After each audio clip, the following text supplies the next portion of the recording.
శివ అరుణాచల శివ అరుణాచల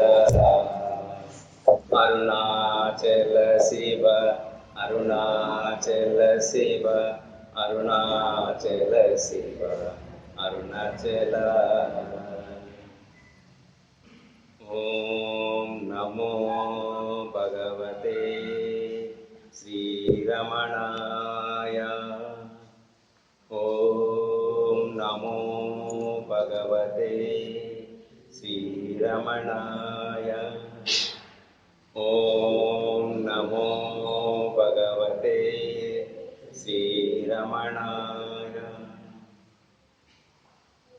ఓం నమో భగవతే మౌనస్వరూపాయ. ఓం నమో భగవతే మౌనస్వరూపాయ. ఓం నమో భగవతే మౌనస్వరూపాయ.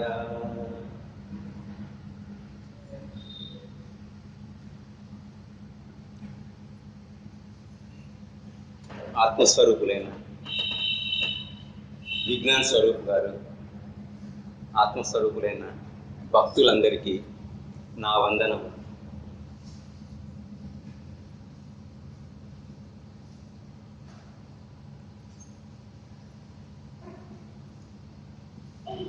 ఈ మాసము అత్యంత శుభమైన మాసం, కార్తీక మాసం.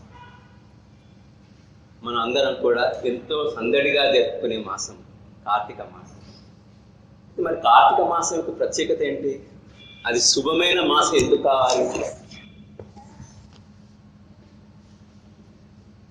అన్ని మాసాలు ఒకటే కాదా? అన్ని మాసాలు సమానం కాదా?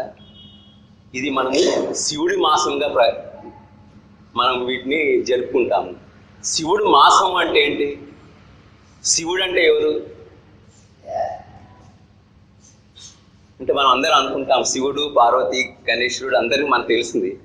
కానీ శివుడి యొక్క అత్యంత ప్రాముఖ్యమైనటువంటిది అంశం ఏంటంటే శివుడు మోక్ష ప్రదాత. ఈ మాసము మోక్షాన్ని కాంక్షించేటువంటి శివభక్తులకందరికీ ఎంతో అత్యంత ప్రీతికరమైన మాసం. మరి మోక్షం అంటే ఏంటి? మోక్షం అని అంటే ఈ యొక్క రోజువారీ దేహము అట్లాగే శరీరం అనే నేనే అనే భ్రాంతితో ఉండి మన కష్టాలు అయితే పడుతున్నామో ఆ కష్టాల నుంచి అధిగమించి దాన్ని దాటి నిరంతరము ఎడతెరిపి లేనటువంటి ఆనంద స్థితిలో ఉండేటువంటి బ్రహ్మస్వరూపంలో ఉండడమే మనం మోక్షం. మనం సహజంగానే ఆనంద స్వరూపము, మన సహజంగానే జ్ఞానస్వరూపులు, మన సహజంగానే ఆత్మస్వరూపము. కానీ అదంతా మనం మర్చిపోయి మన దేహభ్రాంతితో ఉంటున్నాము. ఈ మాసంలో ప్రత్యేకించి శివుడి మాసంగా మనం దృష్టిలో పెట్టుకొనేసి ఈ మాసంలో మొత్తం కూడా మనం ఆనంద స్వరూపంలో ఉండడానికి ఈ యొక్క 12 నెలల్లో ఒక నెలని కేటాయించడం జరిగింది. స్వామివారు ఎప్పుడు చెప్తుంటారు ఏమని అంటే, వేసవిలో ఉష్ణోగ్రత ఎక్కువగా ఉంటుంది, ఇంకోటి ఏంటంటే రోహిణి కార్తీలో ఇంకా ఎండ ఎక్కువగా ఉంటుంది. అట్లాగే దసరా రోజులలో అమ్మ లేదా భగవంతుడి యొక్క ధర అనుగ్రహము విశేషంగా ఉంటుంది అని అంటారు.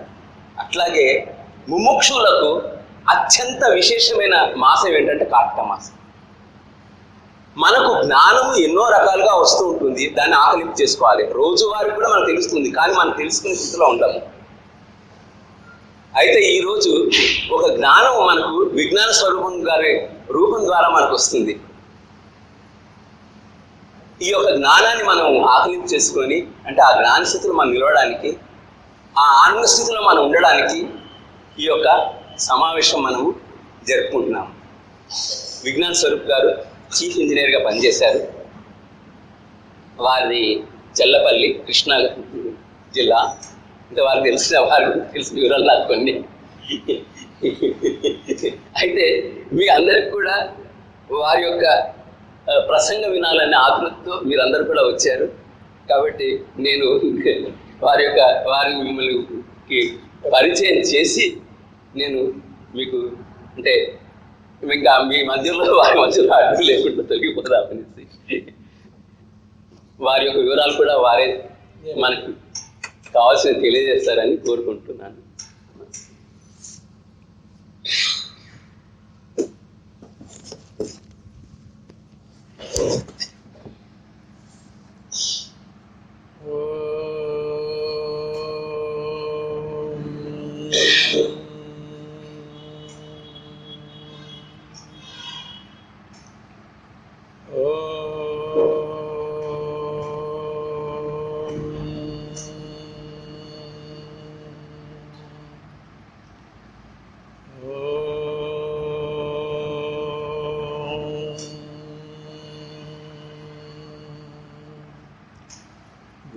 ब्रह्मा गुरुर्विष्णुः गुरुर्देवो महेश्वरः गुरु साक्षात् परब्रह्मा तस्मै श्री गुरवे नमः।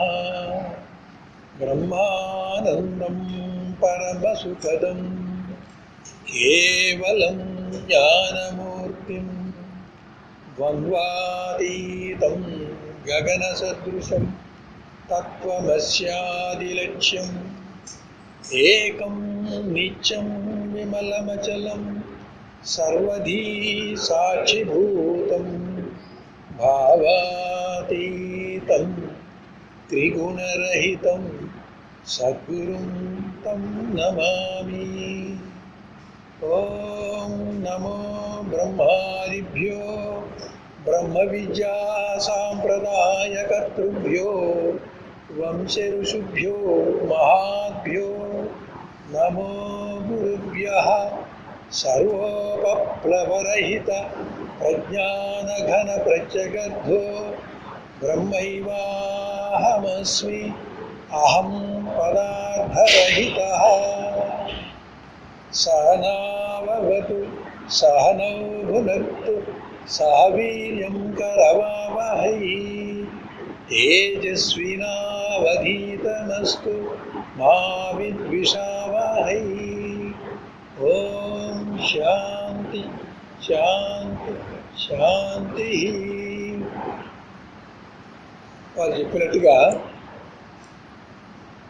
నేను ప్రజారోగ్య ఇంజనీరింగ్ శాఖలో పనిచేశాను. మున్సిపాలిటీస్కి పెద్ద పెద్ద నగరాలకి మంచినీటి పథకం కానీ ఆ మున్సిపల్ వర్కులు కానీ చేయడంలో సర్వీస్ అంతా అయిపోయింది. చీఫ్ ఇంజనీర్ అయ్యి హైదరాబాద్లో రిటైర్ అయ్యాను.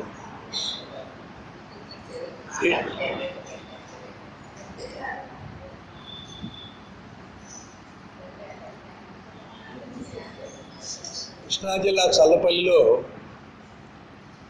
మా అమ్మాయిని ఇచ్చాను. అక్కడ మెహర్ బాబా సెంటర్ ఒకటి ఉంది.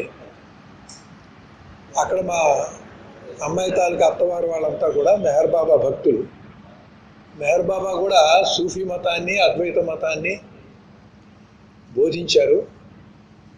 ముఖ్యంగా ప్రేమ మార్గాన్ని ప్రేమతత్వాన్ని బోధించారు. అక్కడ వాళ్ళ ఇళ్లలో సత్సంగం జరుగుతుంటే అక్కడ గురువు గారు మన ఇంటికే వచ్చి సత్సంగం జరిపిస్తూ వాళ్ళకి అర్థమయ్యేలాగా విడమర్చి చెప్తూ ఉండేవాడు. ఉద్యోగంలో చాలా బిజీగా ఉంటూ కూడా ఇవన్నీ మేమేమి పట్టించుకున్నటువంటి స్థితిలో అసలు ఆధ్యాత్మికం అన్నా ఆత్మ అన్నా కూడా నాకు తెలియదు. ఎవరన్నా ఏదైనా చెప్తే ఒక భగవంతుడికి ఒక ప్రార్థన చేసుకుంటూ కూర్చోవడమే, అంతకంటే మనకు పరిచయం లేదు అక్కడ. సరిగ్గా ఆ గురువు గారి ద్వారా మెహర్ బాబా పుస్తకాలు చదువుతూ సత్సంగాలు చేసుకుంటూ ఉండగా నేను రిటైర్ అయిన తర్వాత కూడా ప్రభుత్వంలో కన్సల్టెంట్గా అడ్వైజర్గా చేస్తున్నాను. నీకు అవసరమా? మీ పిల్లల పని అయిపోయింది కదా, ఎవరి దారి వాళ్ళు ఉన్నారు కదా, మీకు సరిపడా ఉంది కదా అని అడిగారు. ఉందండి అన్నాను. అట్టయితే నీ జుట్టు చూడు తెల్లబడిపోయింది, నీకు గుర్తు చేయట్లేదా టైం అయిపోతుందని, కాబట్టి ఇంతకాలం వీళ్ళందరికీ చేశావు, నీకోసం నువ్వేం చేసుకున్నావు అని అడిగాను. అడిగిన తర్వాత మరి అంతా తృప్తిగానే ఉన్నప్పుడు ఇంకా సంపాదించడం దేనికని చెప్పిన వెంటనే 2-3 నెలల్లో దాన్ని వదిలేసి రాజీనామా చేసి, ఇదివరకు ఫుల్ టైము సంసారం, కనీసం రోజుకు అరగంట కూడా భగవంతుడి గురించి లేదు. ఇక అక్కడి నుంచి ఫుల్ టైం భగవంతుడి గురించి, ఆధ్యాత్మిక చింతన గురించి, దాని యొక్క పరిశోధన గురించి, ఈ తత్వాన్ని ఏమిటి, ఈ సాధన ఏంటి, ఈ ఆచరణ ఏంటి, లక్ష్యం ఏంటి, గమ్యం ఏమిటి అనేటువంటి దాంట్లో పడి ఏదో కొత్తగా గురువుగారు ప్రవేశించారు, ఇదంతా తెలుసుకుందామని ఒక జిజ్ఞాసతో వారు చెప్పిన దానికంటే కూడా, వారు బోధించేది తక్కువ, అందుకని వారు చెప్పిన దానికంటే కూడా ద్వైత మత సిద్ధాంతం, విశిష్టాద్వైత మత సిద్ధాంతం, అద్వైత సిద్ధాంతం, అచల సిద్ధాంతం అని 4 రకాలు ఉన్నటువంటి పుస్తకాలంతా కూడా రీసెర్చ్ చేసి పరిశోధన చేశాను. అలాగే ద్వైత మతం, అద్వైత మతం ఇలా కాకుండా క్రైస్తవ మతంలో కూడా బైబిల్లో ఎటువంటి వేదాంతం, ఎటువంటి అద్వైత సిద్ధాంతం, ఎటువంటి సాధనా మార్గం ఉందనేటువంటిది కూడా పరిశీలించాను. బౌద్ధ మతంలో ఉన్నది చదివాను. అలాగే ఖురాన్లో ఉన్నటువంటి కలీమాలు, వాటి యొక్క అర్థాలు చూశాను. ఇలా ఉండగా మా గురుగారు అచల సిద్ధాంతానికి సంబంధించి అక్కడ దీక్ష తీసుకొని ఉన్నారు. మాకు బృహద్వాసిష్ఠ సిద్ధాంతం అని చెప్పేసి అద్వైతమే, అద్వైతం యొక్క పరాకాష్ఠలో అపరోక్షానుభూతిలో బాహ్య ప్రపంచం విషయంలో ఏమీ లేదు అనే నిర్ణయంగా ఆ సిద్ధాంతం ఉంది. ఆ గురువుగారి దగ్గరికి పంపించారు నన్ను. వీరు గురువే, వారు గురువే. అక్కడ 4 దీక్షలు తీసుకున్నాం. సూచన దీక్ష అనగానే హంసమంత్రం అంటారు. అంటే నువ్వు జీవుడివి, ఈశ్వరుడివి, బ్రహ్మవి, ఏ వరుసలో నువ్వు ఎలా మారావో ఆ బ్రహ్మమే జీవుడి కిందకి ఎలా దిగొచ్చాడో, తిరిగి మళ్ళీ ఆ జీవుడే బ్రహ్మం ఎట్లా అవుతాడు అనేటువంటి దానికి లెక్కల్లో ఒక ఎక్స్ అనుకున్నట్టుగా ఇక్కడ హంస అని ఒకటి అనుకొని ఒక పదాన్ని పెట్టి హంసతత్వాన్ని, హంస యొక్క సంచారాన్ని అదంతా కూడా ఆ మంత్రంతో ఇస్తాం. రెండో మంత్రం 4 మహావాక్యాలు ఇస్తాం. మొదటిది సూచన మంత్రం అయితే, రెండోది కారణ మంత్రం. ఈ మహావాక్యానుభవం వచ్చి అహం బ్రహ్మ అన్న తర్వాత త్రైమంత్రం అని ఒకటి ఉంటుంది. అక్కడ ద్వాదశి, షోడశి, పంచదశి మంత్రాలు ఇస్తారు. ఆ మంత్రాల్లో తిరిగి రాని మోక్షం అనేటువంటి బోధ అక్కడ పరిపూర్ణ బోధ ఉంటుంది. ఆ పరిపూర్ణ బోధ తర్వాత ఎవరైతే దాంట్లో నిజంగానే పరిపూర్ణం అయ్యారో, నిజంగానే స్వయం అయ్యారో, నిజంగానే అపరోక్షానుభూతి పొందారో వాళ్ళకి నువ్వు పూర్ణమయ్యామని చెప్పేసి ఆఖరి దీక్షిస్తారు. కొందరు పూర్ణం అవుతారు కానీ ఉపన్యాసాలు ఇవ్వలేరు, గురువుగా బోధ చేయలేరు, వాళ్ళు అలాగే ఉంటారు. ఎవరన్నా కాస్త చేయగలిగి అర్థమయ్యేలాగా చెప్పగలిగారు ఉంటే అతన్ని గురువుగా ప్రకటించి అతనికి కావాలంటే ఒక పీఠం పెట్టుకోమంటారు. నేనేం పీఠం పెట్టుకోలేదు. పీఠం పెట్టుకుంటే ఏమవుతుందంటే అంతవరకే మనం పరిమితం అయిపోతాం. ఇక్కడ ఏ సంప్రదాయానికి, ఏ పీఠానికి కూడా లేకుండా ఉన్న వాళ్ళు చాలామంది జిజ్ఞాసులు ఉన్నారు. వీళ్ళందరికీ చెప్పాలంటే నేను ఒక పీఠానికి పరిమితం అవటం బాగుండదని చెప్పేసి మొట్టమొదట నా గురువు గారు ఇక్కడంతా సంపాదించిన తర్వాత, గురువు అనే పట్టా పుచ్చుకున్న తర్వాత నువ్వు అక్కడ బిగించబట్టడానికి వీల్లేదు, నువ్వు అంతా ప్రచారంగా ఉండాలి.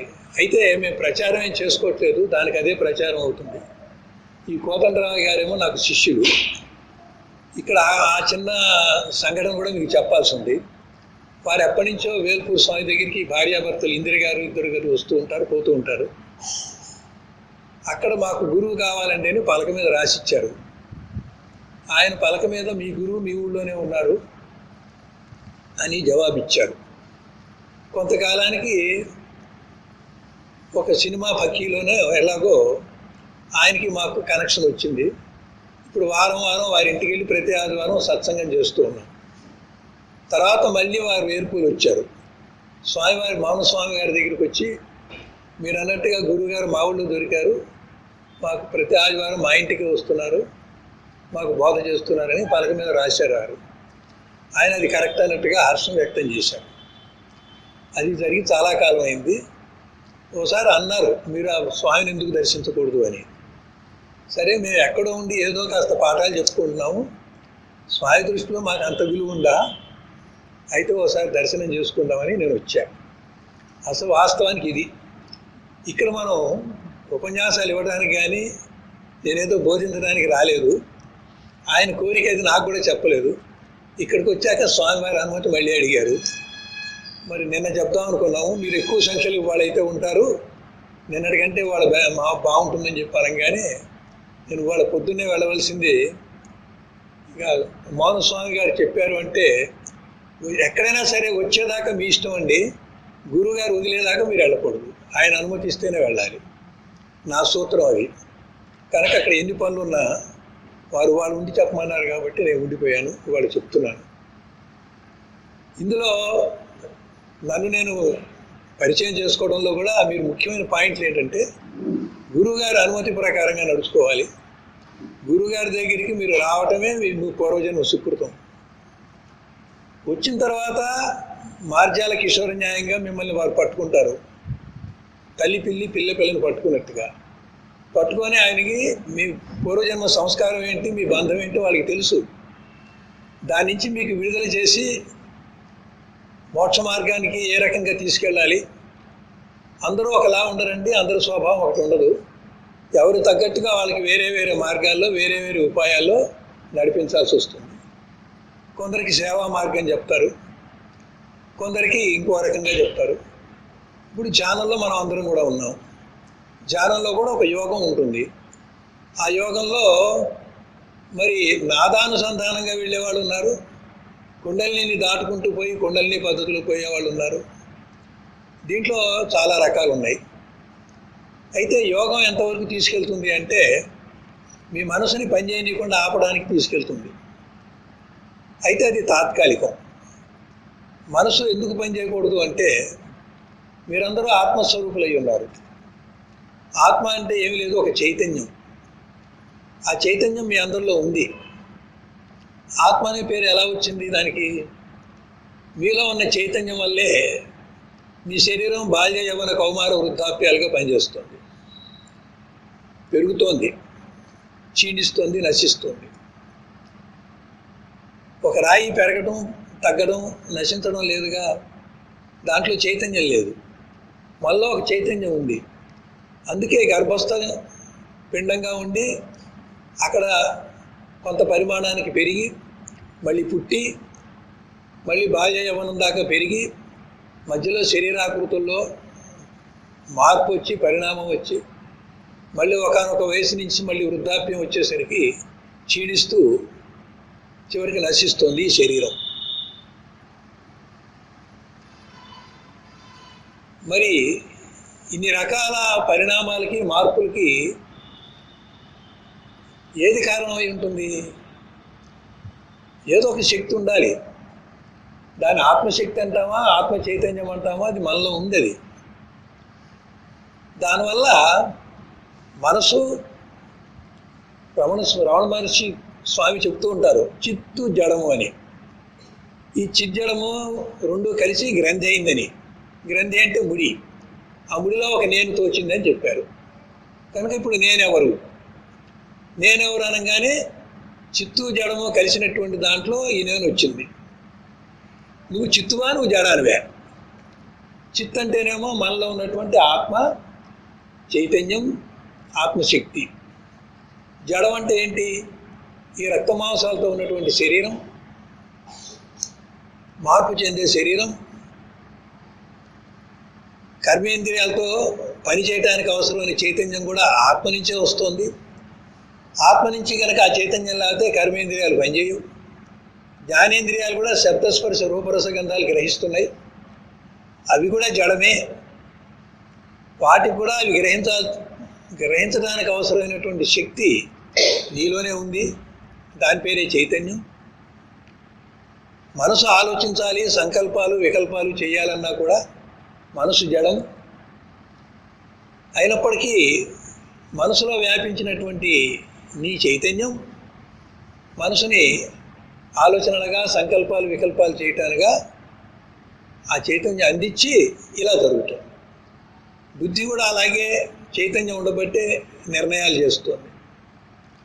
అహంకారం కూడా నేను నాది అనేటువంటి అభిమానము వ్యక్తం చేయడానికి కూడా ఒక చైతన్యం ఉంది. ఈ సీసాకి నేను అని వ్యక్తం చేయడానికి చైతన్యం లేదు, ఈ బల్లకి లేదు, నీకుంది. ఏమిటి తేడా? పుట్టగానే అందరూ కూడా వాళ్ళు ఉన్నారు అనే జ్ఞానం వాళ్ళకు ఉంది, లేను అనే జ్ఞానం లేదు ఎవరికి, ఉన్నారు అనే జ్ఞానం ఉంది. పశుపక్షాదులకు కూడా అవి ఉన్నాయనేటువంటి జ్ఞానం దానికి ఉంది. ఉన్నాయంటే ఏంటో తెలియదు, ఉండటం అంటే ఏంటో దానికి తెలియదు. మనకు కూడా ఉండటం అంటే కొంచెం తెలుసు అనుకుంటున్నాం, కానీ నిజానికి ఉండటం అనే అనుభవం మీలో ఉన్నదాన్ని ఫలానా ఇలా ఉంటుంది అని మీకు తెలుసా? ఎందుకు తెలియదు అంటే పూర్వజన్మ కర్మ ఉంటేనే పుడతాడు, కర్మ లేనివాడు పుట్టడుగా. జ్ఞాని పుట్టడు, అజ్ఞానే పుడతాడు. అజ్ఞాని పుట్టినప్పుడు అజ్ఞాని అంటే ఎవరు? శరీరం నేను అనుకునేవాడు, అంతే కదా. పూర్వజన్మలో శరీరం నేననేటి వాసన పెట్టుకొని అటువంటి సంస్కారం ఉండబట్టి మనం పునర్జన్మకు వచ్చాం. కనుక ఈ చిజ్జడ గ్రంథిలో నేను తోచటం, ఆ నేను మళ్ళీ మనసుతో జతకట్టి శరీరం నేను అంటాం, రెండు విడివిడిగా జరగల. ఏకకాలంలోనే అసత్య నేనుగానే శరీరం నేనుగానే ఇది బయటకు వచ్చింది. మనం అనేక జన్మలు అలాగే వస్తున్నాం, ఈసారి కూడా అలాగే వచ్చాం. మరి నేనెవరు విచారించమని చెప్పారు మహర్షి. విచారించినప్పుడు ఎలా విచారణ మొదలు పెడతాం? శరీరం నేను అందామా అంటే ప్రాణం లేని శరీరం శవం నేను అందుగా. ఒకవేళ ప్రాణం ఉన్న గాఢ నిద్రలో నేననేది తెలియట్లేదుగా. గాఢ నిద్రలో మనసు ఉండలేదు, మనసు ఉండడం వల్ల తెలియట్లేదు. శరీరం నేను అనుకుంటే ప్రాణం లేకపోతే నువ్వు లేవు కాబట్టి ప్రాణం నువ్వు అయి ఉండాలి.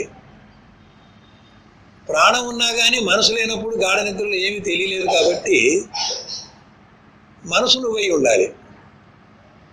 అయితే మనసుకి ఏమీ తెలియకపోతే మళ్ళీ మెలకు వచ్చేసరికి అన్నీ తెలుస్తున్నాయి. ఆ తెలియని బట్టి కాలంలో నువ్వు లేకుండా పోలేదు, నువ్వు ఉన్నావు. ఉండబట్టే నిన్నటి మెలకువది ఇవాళ మెలకువలో గుర్తు చేసుకుంటున్నాం. ఇలా ఎన్నిసార్లు నిద్రపోయి లేచాము, ఎన్నిసార్లు మేల్కొన్నాము. మన జీవితంలో ఎన్నో నెలలు సంవత్సరాల కిందటి కూడా మనకి జ్ఞాపకం ఉన్నాయి. నిన్నటి వాడే వాడు ఉన్నాడు అంటే గాఢ నిద్రలో మధ్యలో నువ్వు లేకుండా పోలేదన్నమాట. నువ్వు లేకుండా పోతే ప్రతిరోజు మేల్కోగానే ఒక కొత్తవాడు రావాలి. కొత్తవాడికి ఆ పాత రోజులు ఏమి జ్ఞాపకం ఉండకూడదు, అని జ్ఞాపకం ఉంటున్నాయిగా. కాబట్టి మనసు లేనంత మాత్రాన నువ్వు ఉంటున్నావు, గాఢ నిద్రలో నువ్వు ఉంటున్నావు. కానీ నువ్వు ఉన్నావా లేదా అనేది మనసు యొక్క ధర్మంగా ఆ నిద్రలో ఏమీ తెలియనటువంటి స్థితి వచ్చింది. కాబట్టి నిద్ర కూడా ఏ అనుభవం ఇచ్చింది మనకి? మేల్కోగానే హాయిగా నిద్రపోయాను అంటున్నావు. నిద్రలో ఏమీ తెలియదు, ఏం అనుభవం లేదంటున్నావా? మరి హాయిని ఎలా అన్నావు? హాయి లేకుండా హాయి అన్నావా, హాయి ఉంటే హాయి అన్నావా? హాయి ఉందని నీకు ఎవరు చెప్పారు? కాబట్టి ఆ హాయిని గుర్తుపెట్టుకునేటువంటి స్మృతి రూపం ఒకటి అక్కడ ఉన్నది. ఆ స్మృతి రూపమే కలలో వచ్చినటువంటిది. కలలో ఉన్నప్పుడు మెలకువ లేదు, మెలకువ ఉన్నప్పుడు కల లేదు. ఆ అనుభవం ఉన్నప్పుడు ఈ అనుభవం లేదు, ఈ అనుభవం ఉన్నప్పుడు ఆ అనుభవం లేదు.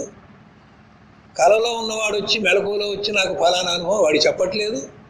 మెలకువలో ఉన్నవాడేమో కళకు వచ్చేసరికి కళలో ఉన్నవాడికి మెలకువ అనుభవం వాడు చెప్పట్లేదు. కళలో ఉన్నవాడు ఆ కళ అనేటువంటి అనుభవంలో ఆ ధోరణిలో పడిపోయాడు. ఆ కళే సత్యంగా, కళగంటున్నంతసేపు కళే సత్యంగా ఉన్నాడు. పీడకళ వచ్చినప్పుడేమో భయపడుతున్నాడు, మంచి కళ వచ్చినప్పుడు ఆనందపడుతున్నాడు.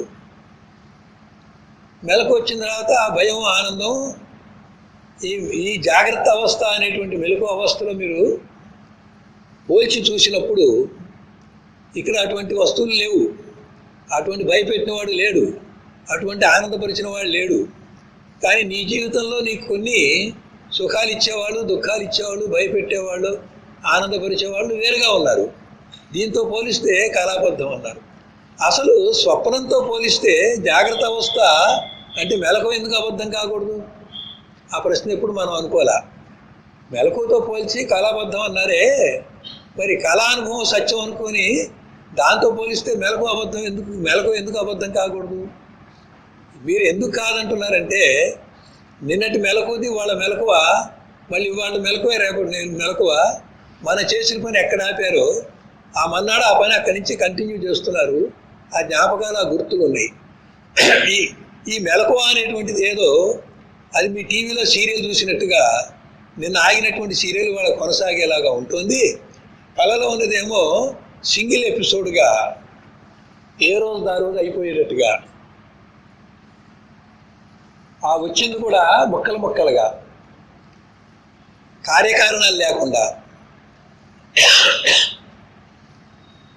మనకే ఒక కళ కొంతవరకు వచ్చి ఆగిపోయి మళ్ళీ రెండో కళ స్టార్ట్ అయిపోతుంది. దీనికి దానికి పొంతన ఉండదు. ఇన్ని రకాల కారణంగా కళాబద్ధం అంటున్నాం. కానీ సింగిల్ ఎపిసోడ్ అయినా అది ఎవడో తీసి మనకి టీవీలో చూపించిందే, సీరియల్ అయినా సరే ఎవడో తీసి సీరియల్లో చూపించిందే. నిజానికి రెండు అసత్యం. ఏది ఏమైనా మెలకువలో ఉన్నదాన్ని మనం పుట్టిన దగ్గర నుంచి ఇప్పటిదాకా చాలా జ్ఞాపకం పెట్టుకోవడానికి కారణం మనలో ఒక జ్ఞాపక శక్తి స్మృతి రూపంలో ఉంది. వేదాంతంలో ఆ స్మృతినే సంవిత్ అంటారు. సంవిత్ అంటే జ్ఞానము. ఆ జ్ఞానానికి భూత భవిష్యత్తు వర్తమాన కాలాలు ఉండవు. ప్రతిదీ కూడా అది జ్ఞాన రూపంలో జ్ఞాపకం పెట్టుకుంటుంది. దాన్నే స్మృతి అంటాం. అంటే స్మృతిగా ఉన్నప్పుడు అవ్యక్తము, జ్ఞాపకం వచ్చినప్పుడు అది వ్యక్తం. మీలో మీ జీవితంలో చాలా సంఘటనలు స్మృతి రూపంలో ఉన్నాయి. కానీ ప్రతిదీ అన్ని రోజు జ్ఞాపకం రావు.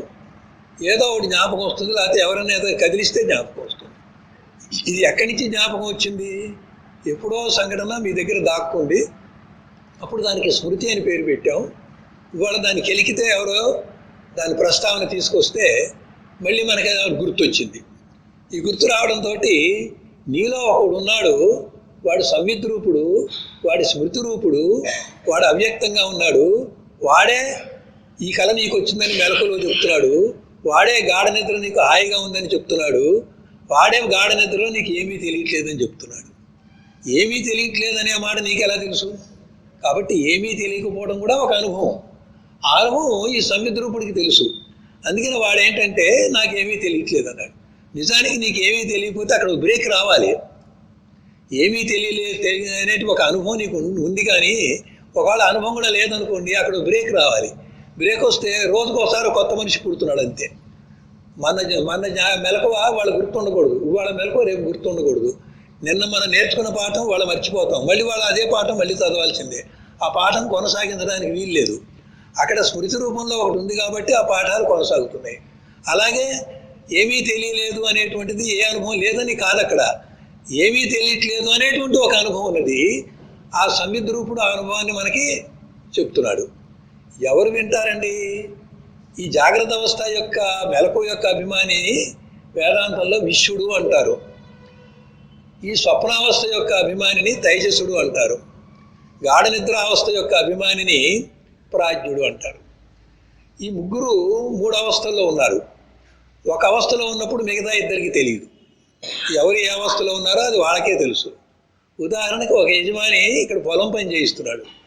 పని అర్జెంటు, రేపు తుఫాను వస్తుంది, కోసేసి కుప్పలేసేయాలి అన్నాడు. ఇవాళ ఒక షిఫ్ట్ 8 గంటలకి ఒక కూలీలు వచ్చారు, కొంత పని చేసి వెళ్ళిపోయారు. రెండో షిఫ్ట్కి మళ్ళీ ఇంకో బ్యాచ్ కూలీలు వచ్చారు, వాళ్ళ పని వాళ్ళు చేసి వెళ్ళిపోయారు. మూడో షిఫ్ట్కి వచ్చి పని పూర్తి చేశారు. ఇప్పుడు మొదటి షిఫ్ట్ వాడికి 2-3 షిఫ్ట్ చేసిన పని తెలుస్తుందా? రెండో షిఫ్ట్ వాడికి మొదటిది మూడోది తెలుస్తుందా? మూడో షిఫ్ట్ వాడికి మొదటిది 2 తెలియదు కదా. కానీ ముగ్గురి చేత పని చేయించుకునే యజమాని అక్కడ ఉన్నాడు, వాడికి ఇవన్నీ తెలుసుగా. మొదటి వాడు ఇంత చేశాడు, రెండో వాడు ఇంత చేశాడు, మూడో వాడు ఇంత చేశాడు. కాబట్టి యజమాని ఏమిటి? ఈ 3 షిఫ్ట్లకి సాక్షి, 3 షిఫ్ట్లు తెలుసుకున్నటువంటి వాడు. ఇక్కడ స్మృతి రూపంలో మెలకువని జ్ఞాపకం పెట్టుకొని గాఢ నిద్ర హాయిగా ఉందని, అక్కడ ఏమీ తెలియలేదని, మళ్ళీ కళ ఇలాంటి కళ వచ్చిందా అలాంటి కళ వచ్చిందని మళ్ళీ ఇవన్నీ తెలియజేస్తున్నాడుగా. కాబట్టి వాడు యజమాని లాంటి వాడు. 3 అవస్థలకి వాడు సాక్షి. 3 షిఫ్ట్లకి ఆ యజమాని ఎలా సాక్షో, మనలో ఈ మూడు అవస్థలు అంటే జాగ్రత్త అవస్థ, స్వప్నావస్థ, సుషుప్త అవస్థ అని 3 అవస్థలు ఉన్నాయి మనందరికీ. మీకు ఆ పేర్లు తెలుసో తెలియదు. మెలకువ, కళ, గాఢ నిద్ర 3 అవస్థలు ఒక చక్ర భ్రమణంగా జరిగిపోతున్నాయి. 3 అవస్థల కాలంలో కూడా ఒకడు ఉండి జీవితాన్ని పుట్టిన దగ్గర నుంచి మరణం దాకా నువ్వు ఇలా జీవిస్తున్నావు, ఈ మూడవస్థలో తిరుగుతున్నావు అని చెప్పేవాడి 3 కాకుండా 4వ వాడు ఒకడు ఉన్నాడు. వాడి 3 అవస్థల సంగతి వాడికి తెలుసు. పలానా కళ వచ్చిందని కళలో ఉన్నప్పుడు కళ ధోరణిలో ఉంటావు, గాఢ నిద్రలో ఉన్నప్పుడు నీకేమీ తెలియదు. ఏమీ తెలియని వాడికి ఏం చెప్తే ఏమి వింటాడండి? వినడు. కలగనేవాడు కళలోనే పడిపోతా ఉన్నాడు, వాడు ఇంకోటి చెప్పేది వింటల్లా. ఈ విశ్వడని జాగ్రత్త అవస్థలో మెలకులు ఎవడైతే ఉన్నాడో ఇక్కడ జాగ్రత్త అవస్థ వింటున్నాడు, ఎవడో వచ్చి కళ జ్ఞాపకం చేస్తే అటువంటి కళ వచ్చిందని తెలుసుకుంటున్నాడు. మరి నేను నిద్రపోతే ఎలా ఉంది అంటే హాయిగా ఉందనో, కలత నిద్ర వచ్చిందనో, సరిగ్గా నిద్రపోవట్లేదనో, లేకపోతే బాగా పడుకున్నాను ఏమీ తెలియలేదనో చెప్తున్నాడు. మరి ఇవన్నీ ఆ సాక్షి వచ్చి చెప్తేగా తెలిసింది. 3 షిఫ్ట్లకి యజమానికి ఎలా తెలుసో నీకు 3 అవస్థలకి యజమాని సాక్షి ఎవరు?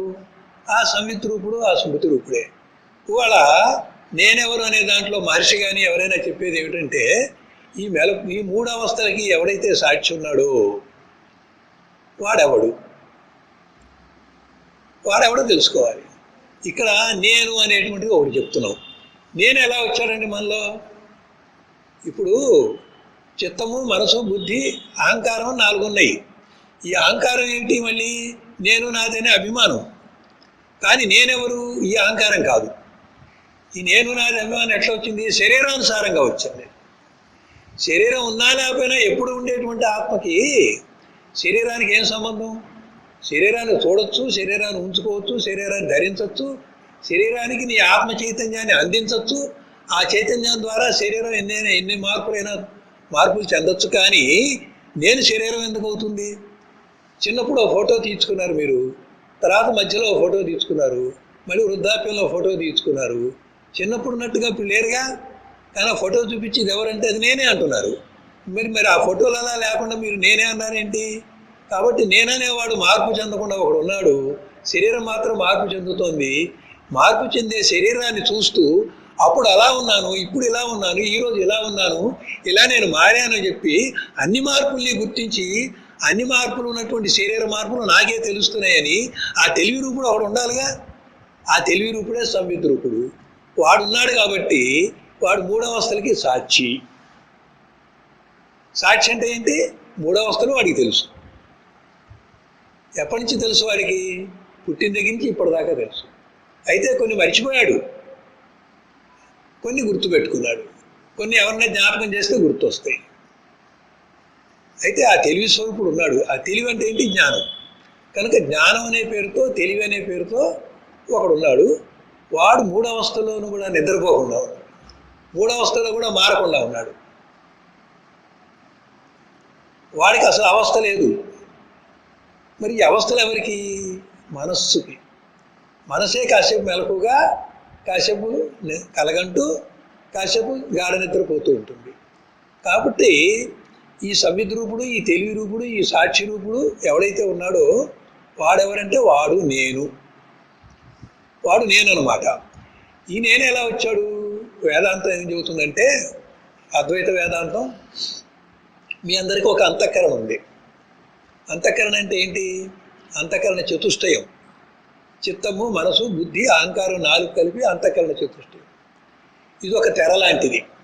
ఈ తెర మీద మీ పూర్వజన్మ కర్మ వాసనలు, సంస్కారాలు ముద్రించబడతాయి. మీలో ఆత్మ అనేది ఒకటి ఉన్నది, అదే చైతన్యం అని చెప్పాను నేను.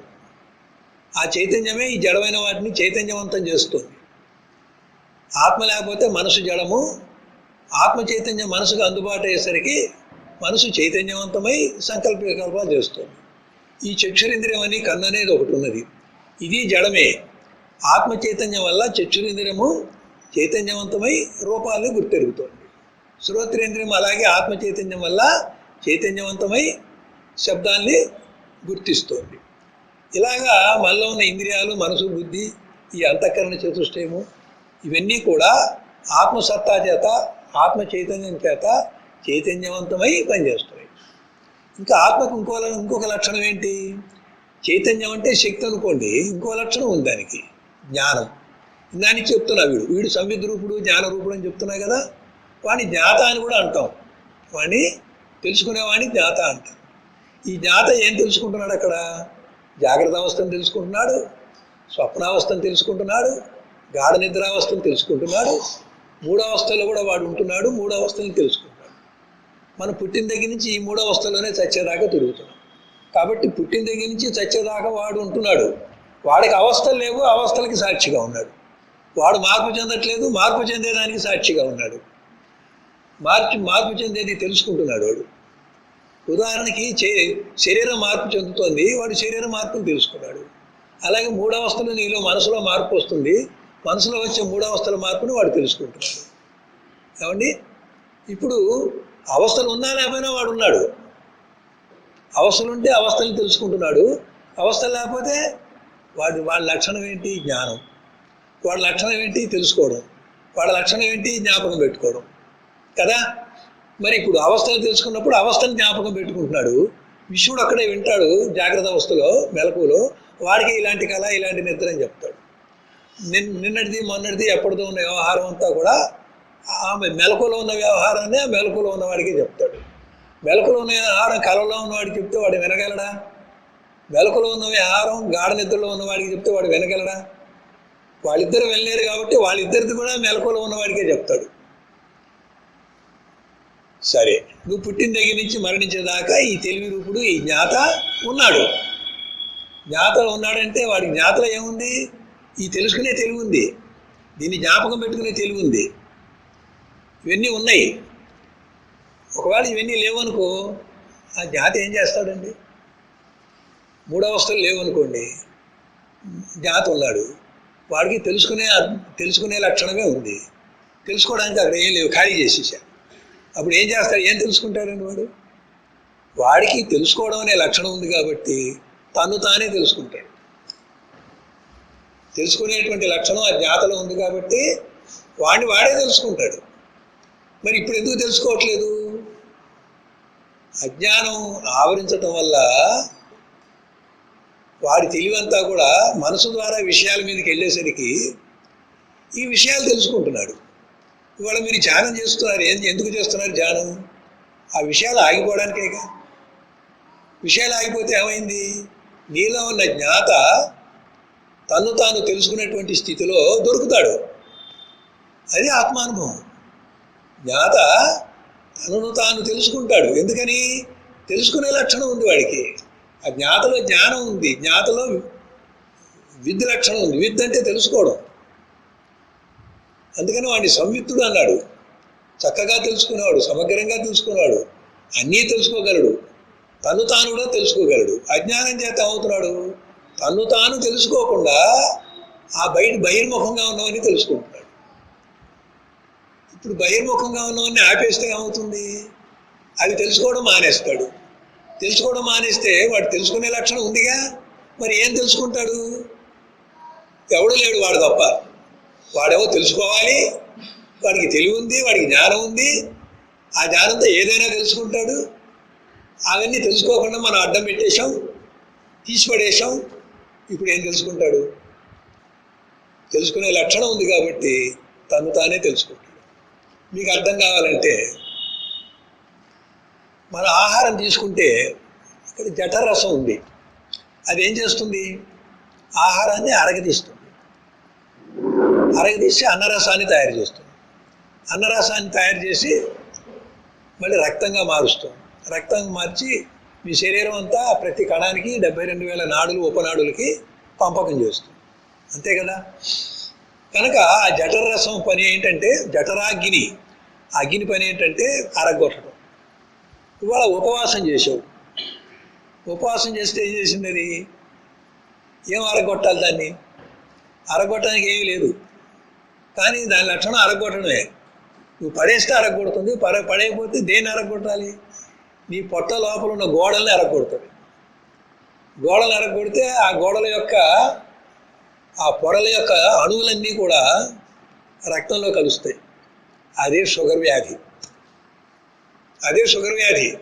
కార్బోహైడ్రేట్స్ అన్నీ కూడా పొట్ట లోపటి భాగాన్ని అది అరగొడితే అది కాస్త మనకి షుగర్ వ్యాధిగా వచ్చింది కదా. మరి దానికి అరగొట్టే లక్షణం ఉన్నప్పుడు ఏదోటి అరగొట్టడానికి ఇవ్వాలి. ఏది ఇవ్వకపోతే ఏం చేస్తుంది? నిన్నే అరగొడుతుంది, నీ పొట్టనే అరగొడుతుంది. మరి ఇక్కడ జ్ఞాత ఏం చేస్తున్నాడు? అన్నీ తెలుసుకుంటున్నాడు. వాడు తెలుసుకోవడానికి ఏమి లేకుండా చేసావు. వాడు ఇప్పుడు ఏం తెలుసుకుంటాడు? వాడు తప్ప ఎవరు లేడు, అందుకని తను తాను తెలుసుకుంటాడు. కాబట్టి ఇప్పుడు రమణ మహర్షి గారు నేనెవరు తెలుసుకోమన్నప్పుడు మూడు అవస్థల యొక్క సాక్షి ఎవడో వాడు సంవిద్రూపుడుగా జ్ఞాతగా తెలుసుకునే లక్షణంగా ఉన్నాడు. ఓకే, ఇప్పుడు తెలుసుకునే లక్షణము సాక్షి అన్నాము, వాడిని ఆత్మ అన్నాము, బాగానే ఉంది. మరి నేనెవరు? ఈ అంతఃకరణ అనేటువంటిది, అంతఃకరణ చతుష్టయ మనసు బుద్ధి అహంకారం ఉంది కదా, ఆ అంతఃకరణ అనేటువంటిది ఒక అర్థం అనుకుంటే నీలో ఉన్నటువంటి ఆత్మ చైతన్యము, ఆత్మ ప్రకాశము ఈ అంతఃకరణ అర్థం మీద పడి ప్రతిబింబించింది. ఈ ప్రతిబింబించిన ప్రకాశము మానవ దేహంలో అహం అహం అహం అని స్ఫురిస్తుంది. ఇప్పుడు నేనెవరండి? అంతఃకరణ ఆత్మ ప్రకాశం యొక్క అంతఃకరణ అద్దం మీద పడి ప్రతిబింబించినటువంటి ప్రకాశం ఏదో ఆ ప్రకాశమే నేను. ఇప్పుడు అంతఃకరణ అద్దం శుద్ధంగా ఉండండి, అప్పుడు నేను ఎలా ఉంటాడు? శుద్ధంగా ఉంటాడు. అంతఃకరణలో నేను స్త్రీని అనే భావన ఉందనుకోండి, నేను ఎట్లా ఉంటాడు? నేను స్త్రీని అనే భావన. అంతఃకరణ నేను పురుషుడు అనే భావనలో, నేను పురుషుడు అనే సంస్కారంలో అలవాట్లో ఉన్నాను. అప్పుడు నేను ఎలా ఉంటాడు? నేను పురుషుడు అని ఉంటాడు. నేను డాక్టర్ని అన్నారండి. కాబట్టి అంతఃకరణలో నీ మనసులో నువ్వు డాక్టర్ అనేటువంటి వాసన సంస్కారం ముద్రించబడింది, ఆ అద్దం మీద ముద్రించబడింది. ఆ అద్దం యొక్క ప్రతిబింబం ఎలా ఉంటుంది? ఇప్పుడు నేను డాక్టర్ని అని ఉంటుంది. ఇప్పుడు అంతఃకరణ మొత్తం క్లీన్ చేసాం, మీ కర్మవాసనలు సంస్కారాలన్నీ రద్దు చేసేసాం. ఇప్పుడు శుద్ధ అద్దం, ఆత్మప్రకాశం అద్దం మీద పడి అద్దం మీద ఏ మచ్చలు, ఏ మరకలు, ఏ ఆలోచనలు, ఏ వాసనలు, ఏ సంస్కారాలు లేవు. ఇప్పుడు ఈ అద్దం మీద మళ్ళీ ప్రతిఫలించిన ఎలా ఉంటుందండి? ఆత్మప్రకాశం ఎలా ఉన్నదో ఈ నేను కూడా అలాగే ప్రకాశిస్తుంది, కానీ మరోలా ఉండదు. ఈ తేడా ఎక్కడొచ్చింది? అంతఃకరణ దోషం వల్ల నేను అసత్యనేనైంది. అంతఃకరణ దోషం కనుక పోగొట్టుకుంటే ఆత్మప్రకాశము నేను ఒకటే, కానీ అది బింబ ప్రకాశము, ఇది ప్రతిబింబ ప్రకాశం. తేడా అది. ప్రకాశ లక్షణము చేత ఆత్మకి ఏ అనుభవం అయితే ఉందో ప్రతిబింబ ప్రకాశంలో కూడా అటువంటి ప్రకాశం ఉంటే దానికి ఆ లక్షణం చేత దానికి ఆత్మానుభవం వస్తుంది. బ్రహ్మమే తాను కాకపోయినా బ్రహ్మతో సమానము, బ్రహ్మ సచ్చిత్తానందము. ఈ నేను కూడా శుద్ధ అంతఃకరణగా ఉంటే, ఆ సంస్కారాలన్నీ లేకుండా ఉంటే, మీ అంతఃకరణలో తుడిచేసుకుంటే అప్పుడు ఈ ప్రతిబింబించిన ప్రకాశం ఏమిటి? ఇది కూడా సచ్చిదానందమే. ఒకే ఒక ఆత్మలక్షణమైన సచ్చిదానందం అనే లక్షణం చేత నేను కూడా సచ్చిదానందమే ప్రతిబింబంగా ప్రకాశించినప్పుడు బింబ ప్రకాశము ప్రతిబింబ ప్రకాశము ఒకటిగానే ఏ తేడా లేకుండా ఉన్నప్పుడు నువ్వు బ్రహ్మవేగా. అప్పుడు అహం బ్రహ్మాస్మి అంటావుగా, అప్పుడు అహం బ్రహ్మ అంటావు నువ్వు. ఎందుకని? ఆ బ్రహ్మ లక్షణాలు, ఆ ఆత్మ లక్షణాలు ఈ నేను కూడా వచ్చేసినాయి. ఎప్పుడు వచ్చినాయి? అంతఃకరణ శుద్ధంగా ఉంటే. మరి ఇప్పుడు ఏం చేయాలి మనం? అంతఃకరణ మాలిన్యం ఉన్నప్పుడేమో నేను స్త్రీని, నేను పురుషుణ్ణి, నేను డాక్టర్ని, నేను బ్రహ్మచారిని, నేను గృహస్థుణ్ణి, నేను సన్యాసిని, నేను మౌనస్వామిని, నేను అవతార పురుషుణ్ణి, నేను సద్గురువుని, ఇన్ని అంటున్నాడు. ఆ యొక్క సంస్కారం చేత, ఆ యొక్క గుర్తు చేత, ఆ గుర్తు చేత అంటున్నాడు. ఆ గుర్తులు ఎక్కడి నుంచి వచ్చినాయి? శరీరానుసారంగా వచ్చినాయి. మనసు యొక్క ఆలోచనలు, అభిప్రాయాల ప్రకారంగా వచ్చినాయి. కొన్నేమో శరీరంతో ఉన్న తాదాత్మ్యత వల్ల శరీరానికి ఉన్నటువంటి ధర్మాలన్నీ నా ధర్మాలు అన్నావు. మనసులో ఉన్నటువంటి గుణాల చేత, స్వభావం చేత అవన్నీ కూడా నా స్వభావం అన్నావు. విడగొట్టుకుంటే ఏమైంది? నేనికి అవన్నీ లేవు, స్వభావాలన్నీ మనసుతో కట్. మూడవస్థలు మనసుతో కట్. మంచివాడు మనసుకే, చెడ్డవాడు మనసుకే, మూడు గుణాలు మనసుకే. ఈ సంవిద్రూపుడైన సాక్షికి ఏముంది? మంచితనము లేదు, చెడ్డతనము లేదు. నిజానికి సాక్షి కూడా కాదు. ఎప్పుడూ ఉండేవాడు జ్ఞాత, స్మృతి రూపుడు. ఇవన్నీ లేకపోతే తాను తానైనటువంటి జ్ఞానం ఉన్నవాడు అహం బ్రహ్మ. మరి మహర్షి గారు నేనెవరు తెలుసుకోమంటే ఎలా తెలుసుకున్నారు? నేనుని తెలుసుకున్నారండి. మరి అనుభవం రావద్దు? అనుభవం రావాలంటే ఎన్నో జన్మల నుంచి అజ్ఞానంలో ప్రయాణం చేశాం కదా. ఇప్పుడు మన అనుభవాలు ఎట్లా ఉన్నాయి? భార్యని, భర్తని, పిల్లలని, శత్రువులని, మిత్రులని, వ్యాపారం అని భాగస్తులని, యజమాని అని, కూలి అని, నా కింద పనిచేసేవాళ్ళని, నేను ఒకళ్ళ కింద పనిచేసేవాడిని, వాళ్ళు ఇలా ఉన్నారు అలా ఉన్నారు, వాళ్ళ వల్ల నేను ఇంత బాధపడ్డాను అంత బాధపడ్డాను అనుకుంటున్నాం. ఇవన్నీ ఎక్కడ దాకా? శరీరానికి సంబంధించిన బాధలు మనసుకు తెలిసినవి. మనసు ఆ బాధల్ని కానీ సుఖాన్ని కానీ సంతోషాన్ని కానీ అనుభవించింది. ఈ సుఖానికి, ఈ బాధకి, ఈ అనుభవానికి సాక్షి నేను, జ్ఞాత. ఈ జ్ఞాతే దానికి సాక్షిగా ఉన్నాడు. సాక్షి అంటే ఏంటి? ఎవరు వస్తున్నారో చూస్తున్నాడు, ఎవరు పోతున్నారో చూస్తున్నాడు, తాను మాత్రం అలాగే ఉన్నాడు. వచ్చేవాళ్ళతో రావట్లేదు, పోయేవాళ్ళతో పోవట్లేదు.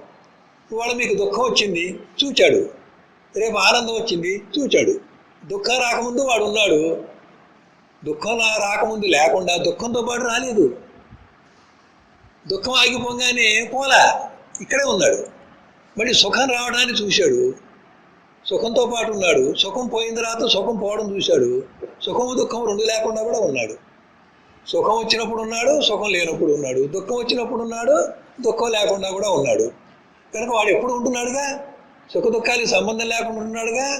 వచ్చే సుఖాన్ని చూస్తున్నాడుగా, పోయే సుఖాన్ని చూస్తున్నాడా, వచ్చే బాధను చూస్తున్నాడా, బాధ తగ్గింది చూస్తున్నాడా, బాధ నివారణ చూస్తున్నాడా, అనారోగ్యంగా ఉన్నది చూశాడా, ఇవాళ డాక్టర్ దగ్గరికి చూశాడా, మందు వాడింది చూశాడా, క్రమంగా తగ్గింది చూశాడా, పూర్తిగా ఆరోగ్యంగా ఉన్నది చూశాడా. మార్పు ఎక్కడ ఉంది? చూసేవాళ్ళ ఉందా, శరీరంలో ఉందా? మార్పు ఎక్కడుంది? ఇప్పుడు నేనెవరు? మార్పు చెందనివాడు. పుట్టిన దగ్గర నుంచి మరణించేదాకా మార్పు చెందినవాడు. ఇప్పుడు సత్ అంటే ఏంటి, అసత్ అంటే ఏంటి? సత్ అంటే మార్పు చెందినవాడు, అసత్ అంటే క్షణం క్షణం మారేవాడు. శరీరం మారిపోవట్లా, మనసు మారిపోవట్లేదు, నీకున్న జ్ఞానం మారిపోవట్లేదు. చిన్నప్పుడు ఎంత చదువుకున్నావు, ఇప్పుడు ఎంత చదువుకున్నావు? చిన్నప్పుడు ఈ లోకజ్ఞానం ఎంత ఉంది, ఇప్పుడు లోకజ్ఞానం పెద్దయ్యాక ఎంత ఉంది, ఇంకా కొన్నాళ్ళు ముసలాళ్ళు అయితే ఎంత ఉంటుంది? ఇవాళ స్వామి దగ్గరికి వస్తే ఆయన మీకు ఇచ్చినటువంటి అంతఃస్ఫురణలో మీరు ఎంత సంపాదించారు? మునుపు లేదే, ఇప్పుడు ఉందే. లేనప్పుడు ఎవడున్నాడు, ఉన్నప్పుడు ఎవడున్నాడు? లేనప్పుడు లేకుండా పోలేదు, ఉన్నప్పుడు కొత్తగా రాలేదు. మర్చిపోయినప్పుడు పోవట్లేదు, జ్ఞాపకం ఉన్నప్పుడు రావట్లేదు. మరుపు జ్ఞాపకం రెండు వాడికే తెలుసు. పరీక్షకి వెళ్ళాడు, జ్ఞాపకం వచ్చింది, చక్కగా కొన్ని ప్రశ్నలు జవాబు రాశాడు. ఓ ప్రశ్న ఏమో తెలుసు, సమయానికి గుర్తురాలా, మర్చిపోయాడు. వచ్చి గుర్తు రాలేదండి, మర్చిపోయానండి, ఆ ప్రశ్న నేను జవాబు రాయలేకపోయానని అంటున్నాడు. అంటే మరుపుకి సాక్షి వాడే, జ్ఞాపకానికి సాక్షి వాడే. అప్పుడు మర్చిపోయిన వాడేవాడు, జ్ఞాపకం పెట్టుకున్నవాడేవాడు? మనసే. దానికి సాక్షిగా ఉన్నవాడేవాడు? వీడు. వీడితో ఏమైనా సంబంధం ఉందా? అవి ఉన్నప్పుడు ఉన్నాడు, అవి లేనప్పుడు ఉన్నాడు. వాడితో పాటు రాలేదు, వాడితో పాటు పోలేదు. ఆ రకంగా జన్మించిన దగ్గర నుంచి మరణించేదాకా నేను అనేవాడు ఉన్నాడా లేదా? కాబట్టి వాడు సత్. ఇంతవరకు ఒప్పుకున్నారండి మీరు. అంటే కిందటి జన్మ సంగతి కిందటి జన్మ సంగతి ఏమిటి? కిందటి జన్మలో ఉన్న కర్మవాసనలు బట్టే నువ్వు పుట్టావు. కిందటి జన్మలో పురుషుడు, ఈ జన్మలో స్త్రీ. కిందటి జన్మలో బ్రాహ్మణుడు, ఈ జన్మలో క్షత్రియుడు. సృష్టి పరిణామంలో నేను కుక్కని, పిల్లిని, ఆవుని కూడా అయ్యి ఉన్నాను. ఆ పరిణామం దాటి మళ్ళీ మానవ జన్మకు వచ్చాను. మానవ జన్మలో అనేక పునర్జన్మలు ఎత్తుతున్నాం. ఈ పునర్జన్మలు ఎత్తినప్పుడు ఈ పునర్జన్మ ఎత్తేవాడు ఎవడు? ఆ జన్మలో ఆ శరీరం ధరించావు, ఈ జన్మలో ఈ శరీరం ధరించావు. కాబట్టి నీలో ఉన్నటువంటి నేను అనేటువంటిది ఎప్పుడు కూడా అనేక శరీరాలు ధరిస్తూ వదిలేస్తోంది, చొక్కాలు తొడుక్కొని ఇప్పినట్టుగా. కాబట్టి సంవిద్రూపుడు మరణకాలంలో కూడా ఉన్నాడు. గాఢ నిద్ర కాలంలో ఎలా ఉన్నాడో మరణకాలంలో కూడా ఉన్నాడు. మళ్ళీ పునర్జన్మలో కంటిన్యూ అవుతున్నాడు. కాబట్టి నేనెవరు అంటే సనాతన పురుషుడు. అసలు నీకు మొదటి జన్మ ఎప్పుడొచ్చిందో, మొదటి కర్మ ఎప్పుడు వచ్చిందో అప్పటి నుంచి ఉన్నాడు వాడు, ఆ నేను. కానీ జన్మకర్మలు ఆ నేనుకి లేవు. జన్మకర్మలకి సాక్షిగా ఉన్నాడు, శరీరాల యొక్క రాకపోకనికి సాక్షిగా ఉన్నాడు, ఈ మనసుకు సంబంధించిన మూడవస్థలకి సాక్షిగా ఉన్నాడు. ఈ రకంగా చూస్తే వాడు సనాతన పురుషుడు. ఈ నేను ఎంతకాలం ఉంటాడు? రాబోయే జన్మలు కూడా ఉంటాడు. ఇంకా జన్మకి సాక్షిగా ఉన్నాడు, మరణానికి సాక్షిగా ఉన్నాడు. కాకపోతే మీకు అనుభవం లేదు, మీరు సాధన చేస్తే వస్తుంది. మీ మరణాన్ని మీరు చక్కగా చూడొచ్చు. మీ శరీరం నుంచి ప్రాణం యొక్క ఉత్క్రమణ ఎలా ఉందో మీరు గమనించవచ్చు. మీరు మరణ భయం పడకుండా, గాబరా పడకుండా శరీరం పోయేది గమనించగలిగితే మీ మరణాన్ని మీరు చూడవచ్చు. గర్భంలో ఉన్నటువంటి ఆ శిశువు యొక్క పరిణామాన్ని వామదేవుడు అనేటువంటి ఋషి చూశాడు. ఆయన చూసి పూర్వజన్మలో ఆయన జ్ఞాని, సంవిద్రూపుడు, అన్ని అవస్థలకి సాక్షి, గర్భస్థంలో ఉండడం కూడా అక్కడ ఉన్న తన శరీర పరిణామానికి కూడా సాక్షి. దాన్ని చూసి గర్భోపనిషత్తు అని ఒక ఉపనిషత్తు ఇచ్చాడు వామదేవుడు. జ్ఞాని కాబట్టి. మన అజ్ఞానం కాబట్టి కడుపులో ఉన్న జ్ఞానం మనకి లేదు, మర్చిపోయాం. కాదు ఇప్పుడు మనం సాధన చేస్తున్నాం కనుక మరణకాలంలో మరణం గురించి గాబరా పడకుండా, అయమయపడకుండా, బాధపడకుండా, భయపడకుండా, ఈ చావంటే ఎలా ఉంటుందో రాక ఒకసారే వస్తుంది ఎవరికైనా ఛాన్స్. మరణం అనేది ఒకసారే వస్తుంది. అప్పటికి ఇప్పుడు మనసుని సంసిద్ధం చేసి ఆ మరణానికి సాక్షిగా ఉండే ప్రయత్నం చేయొచ్చు, మనం చూడొచ్చు. కనుక నేనెవరు అంటే జనన మరణాలకి అతీతంగా, జనన మరణాలు లేకుండా తానుగా ఉన్నవాడు. మరి నేను పట్టుకోవడానికి ఇప్పుడు మీరేం సాధన చేస్తున్నారు? ధ్యానం చేసి మనసుని నిర్విషయం చేసి శరీర స్పృహ వదిలేసి, పరిసరాల స్పృహ వదిలేసి నిర్వికల్ప స్థితికి మీరు వెళ్తున్నారు. అక్కడ మనసు లేదు. ఇది గాఢ నిద్రలో కూడా మనసు లేదు, నిర్వికల్ప సమాధిలో కూడా మనసు లేదు. అక్కడికి ఇక్కడికి ఏంటి తేడా? గాఢ నిద్రలో మనసు లేకపోతే నీకేమీ తెలియలేదు. సమాధిలో మనసు లేకపోతే ఏమైంది? నీకు అన్నీ తెలుస్తున్నాయి కానీ మనసు అప్పచెప్పేవి లేవుగా. ఏం తెలుసుకుంటావు? నిర్వికల్ప సమాధిలో మనసు లేదు. ఈ జ్ఞాత అన్నీ తెలుసుకోగలడు. మనసు ఉన్నప్పుడు అన్నీ తెలుసుకున్నాడు. మనసు లేనప్పుడు ఏం తెలుసుకుంటాడు? తాను తెలుసుకుంటాడు. కనుక సమాధిలో ఎరుకలో ఉంటావు, ఫుల్ కాన్షియస్లో ఉంటావు, చైతన్యంలో ఉంటావు. నీవైనటువంటి నీ చైతన్యాన్ని నీ స్వానుభవంగా గుర్తిస్తావు. అది గుర్తిస్తున్నారా మీరు నిర్వికల్ప సమాధిలో? తాత్కాలికంగా హాయిగా ప్రశాంతంగా ఉంటున్నాము. ఆ ధ్యానం అయిపోయిన తర్వాత మళ్ళీ సంసారంలో పడ్డాక మళ్ళీ అశాంతిగా ఉంటున్నాం. కాబట్టి ఈ శాంతి అనేది 24 గంటలు 3 అవస్థలు కొనసాగాలిగా. అప్పుడే కదా మోక్షం, అప్పుడే కదా విడుదల. మరి దానికి విడుదల కోసం మనం కొంత సాధన చేయాలి. ఈ రకంగా ఎలా జరుగుతుంది, వ్యవహారం అంతా ఎట్లా ఉంది, ప్రతి జీవికి ఎలా ఉంది, ఇవన్నీ తెలుసుకోవాలి. నేనేమన్నా మినహాయింప? అందరిలాగానే నేను పుట్టాను, అందరిలాగే సుఖ దుఃఖాలు అనిపించాను, అందరిలాగే సంసారం చేశాను, అందరిలాగే పిల్లలు పుట్టారు, అందరిలాగే నేను నాది మమకారాలు అహంకారాలు ఉన్నాయి. మరి అందరిలాగే ఉన్నప్పుడు మరి ఒకానొకడు జ్ఞాని అయ్యాడు. అందరిలాగా నువ్వు సంసారం పెట్టుకొని బంధం పెట్టుకున్నప్పుడు ఒకానొకడు జ్ఞాని అయ్యాడు. వాడవగా నువ్వు అవ్వవా? ఒకడయ్యాడంటే అందరూ అవ్వగలరు. ఒక సెల్ ఫోన్ కనిపెట్టాక కొన్ని లక్షల సెల్ ఫోన్లు కనిపెట్టారు. ఒక వస్తువు తయారైందంటే అదే రకం వస్తువులు ఎన్నైనా చేయొచ్చు. ఒక మానవుడు డాక్టర్ అయ్యాడు. ఆ రోజుల్లో కష్టం అనుకున్నాడు. వాడు చాలామంది డాక్టర్లు అయ్యాడు. కొంతమంది ఇంజనీర్లు అయ్యారు, చాలామంది ఇంజనీర్. కొంతమంది యోగులు అయ్యారు, చాలామంది యోగులు అయ్యారు. కొంతమంది మౌనస్వాములు అయ్యారు, చాలామంది మౌనస్వాములు అయ్యారు. దక్షిణామూర్తి మౌనం ఉంది. అలాగే మెహర్ బాబా మౌనం పాటించాడు. వాళ్ళంతా మౌనావతారులని పేరు. దక్షిణామూర్తి గురువుకేమో మౌన వ్యాఖ్యతో ఆ బ్రహ్మనిష్ట దాకా వచ్చిన వాళ్ళకి ఆ పై అనుభవాన్ని పరబ్రహ్మ సాక్షాత్కారాన్ని కలిగింపజేశాడు.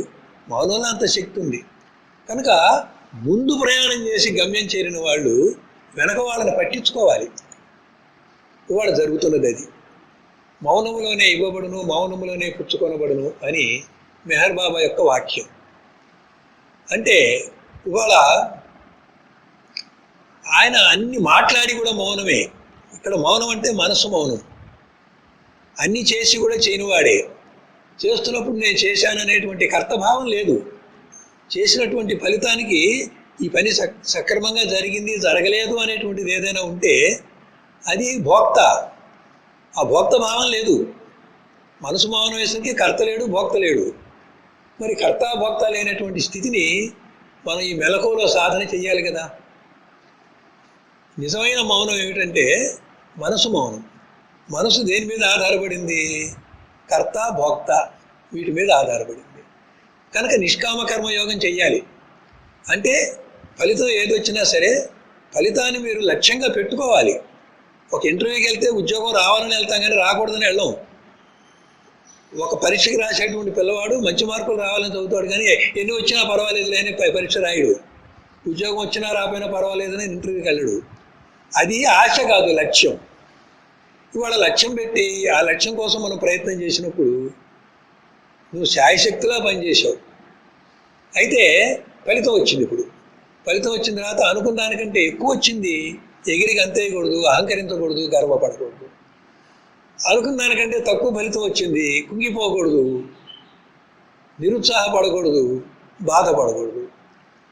పడితే ఏమైంది? ఇవే సంస్కారాల ముద్రలు. ఇవే ముద్దలు పడితే ఏమైంది? అంతఃకరణ మాలిన్యం అయింది. ఈ అంతఃకరణ మాలిన్యం అయితే ఏమైంది? నేను అసత్య నేనైంది. నేను యథార్థ నేనయ్యి అంతఃకరణ నేను అర్థం ఏ మచ్చలు లేకుండా ఉన్నప్పుడు ఇది యథార్థ నేనవుతుంది. ఆ నేనే బ్రహ్మ. కాబట్టి మీ అంతఃకరణని మీరు తుడిచేసుకోవాలి కదా. తుడిచుకోవాలంటే దాని మీద ముద్ర పడకూడదుగా. పాత ముద్రలు చెరపాలి, కొత్త ముద్రలు పడకుండా చూడాలి. పాత ముద్రలు ప్రారంభం అనుభవిస్తున్నాము. మరి ఇప్పుడు అత్తగారు కోడల్ని బాధ పెట్టింది, ఇది ప్రారంభం. పాత సంస్కారం చేత ఇది అనుభవానికి వచ్చింది. ఇప్పుడు మీరు ఏం చేయాలి? పాతది అనుభవించి కొత్తది రాకుండా చూసుకోవాలి. అప్పుడు అత్తగారిని ద్వేషించకుండా ఉంటే సరిపోయింది కదా, కొత్తది రాలా. కానీ నీ మనసు ఒప్పుకోవాలిగా. ఆ మనసును ఒప్పించాలి. ఈ మనసు అలా పరివర్తన చెందాలి. మనసుని పరివర్తన ఎవరు చెందింపజేస్తారు? ఇవాళంతా నేను చెబుతున్నాను, మీరు మనసు పెట్టి వింటున్నారా? బుద్ధిలో శ్రద్ధ పెట్టి వింటున్నారా? శ్రద్ధ పెట్టే వింటున్నారు. శ్రద్ధ ఎక్కడుంది? బుద్ధిలో ఉంది. మనసు చంచలము, బుద్ధి నిశ్చలము. కనుక నేను చెప్పేటువంటి జ్ఞానం అంతా బుద్ధిలో మీరు స్వీకరిస్తున్నారు. బుద్ధిలో వివేకం ఉంది, విచక్షణ జ్ఞానం ఉంది, ఏం చేయాలి ఏం చేయకూడదు ఉంది. ఇవాళ తాత్కాలిక సుఖాన్ని వదిలి ఎప్పుడో వచ్చేటువంటి శాశ్వత ఆనందం కోసం మనం ఎందుకు ప్రయత్నం చేస్తున్నాం? ఆ పిల్లవాడికి వాళ్ళ మంచి సినిమా వచ్చిందంటే త్యాగం చేసి పరీక్ష కోసం అని చెప్పేసి ముందు పరీక్ష మీద పెట్టుకున్నాడుగా. ఆ పరీక్షలే లేకపోతే సినిమాకి వెళ్లకుండా ఉండలేడుగా. కానీ సినిమాకి వెళ్ళేది త్యాగం చేశాడుగా. వాళ్ళ తాత్కాలికంగా ఒక చిన్న లాభం వచ్చింది, కానీ నువ్వు చేయాల్సిన పని ఏదో ఒకటి ఉంది. దానివల్ల ఒక పెద్ద ప్లాన్ ఉంది నీ దగ్గర. ఆ ప్రణాళిక ప్రకారంగా చాలా లాభం వస్తుంది. ఈ చిన్న లాభం వచ్చేది వదిలేసి పెద్ద లాభం వచ్చేది పట్టుకుంటావుగా.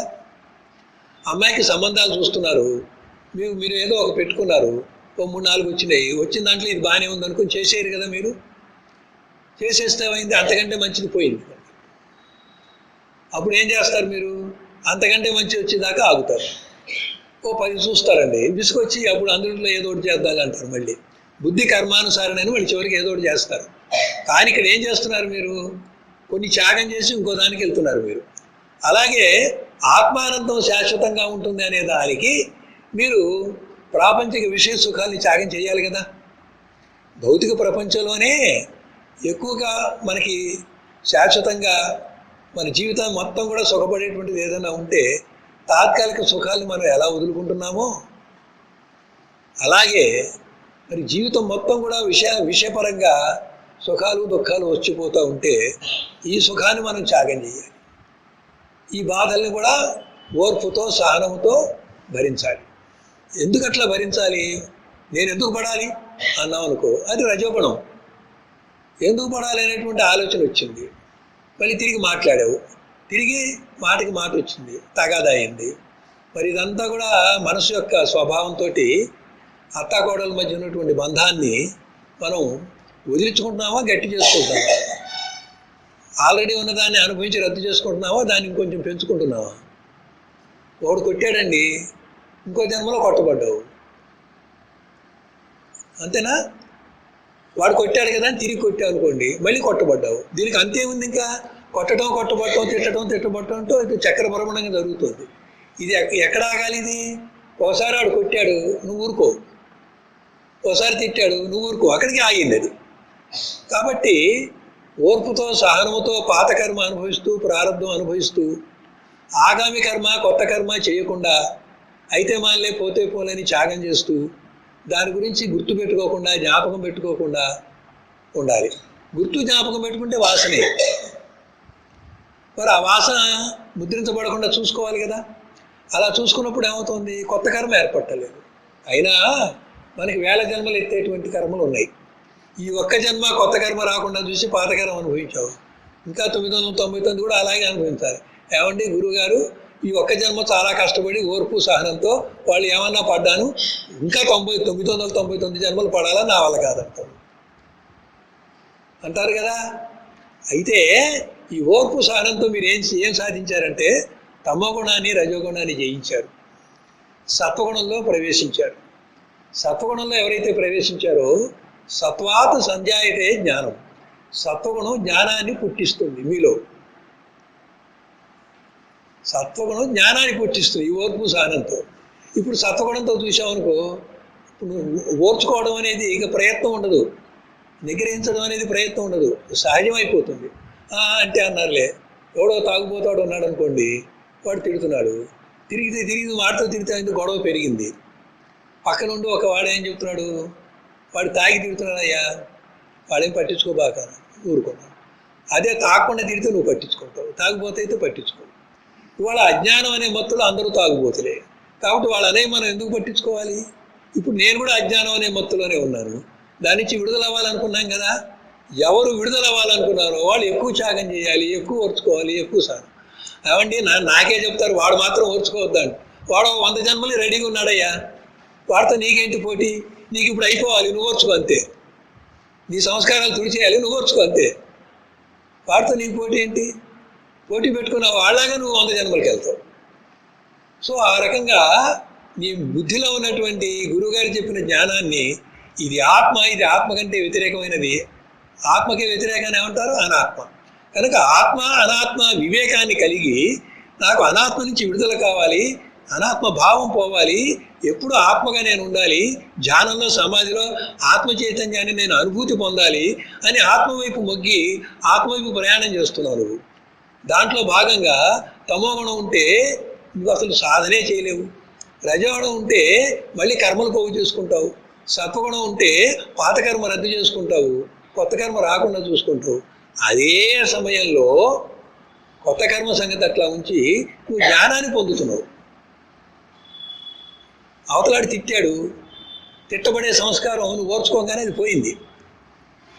ఇక ఎన్నిసార్లు తిట్టినా అది ఉండదు. మిమ్మల్ని ఇంకో 10 జన్మల్లో ఇంకా బాగా తిట్టే కూడా ఉన్నాయండి. ఒక్కసారి ఓర్చుకోవడం చేత సహజమైందనుకో, ఇక ఎవరైనా తిట్టినా ఒకటే, ఆ గోడనన్నా ఒకటే, నిన్నన్నా ఒకటే అని వాళ్ళే వదిలేయాల్సిందే తప్ప ఇంకా నీకేం ఉండదు అక్కడ. ఆ రకంగా నువ్వు పూర్తిగా విడుదలయ్యావు. 999 జన్మలు అక్కర్లా ఇంకా, ఎందుకంటే అన్ని జన్మలు ఇవే వస్తాయి.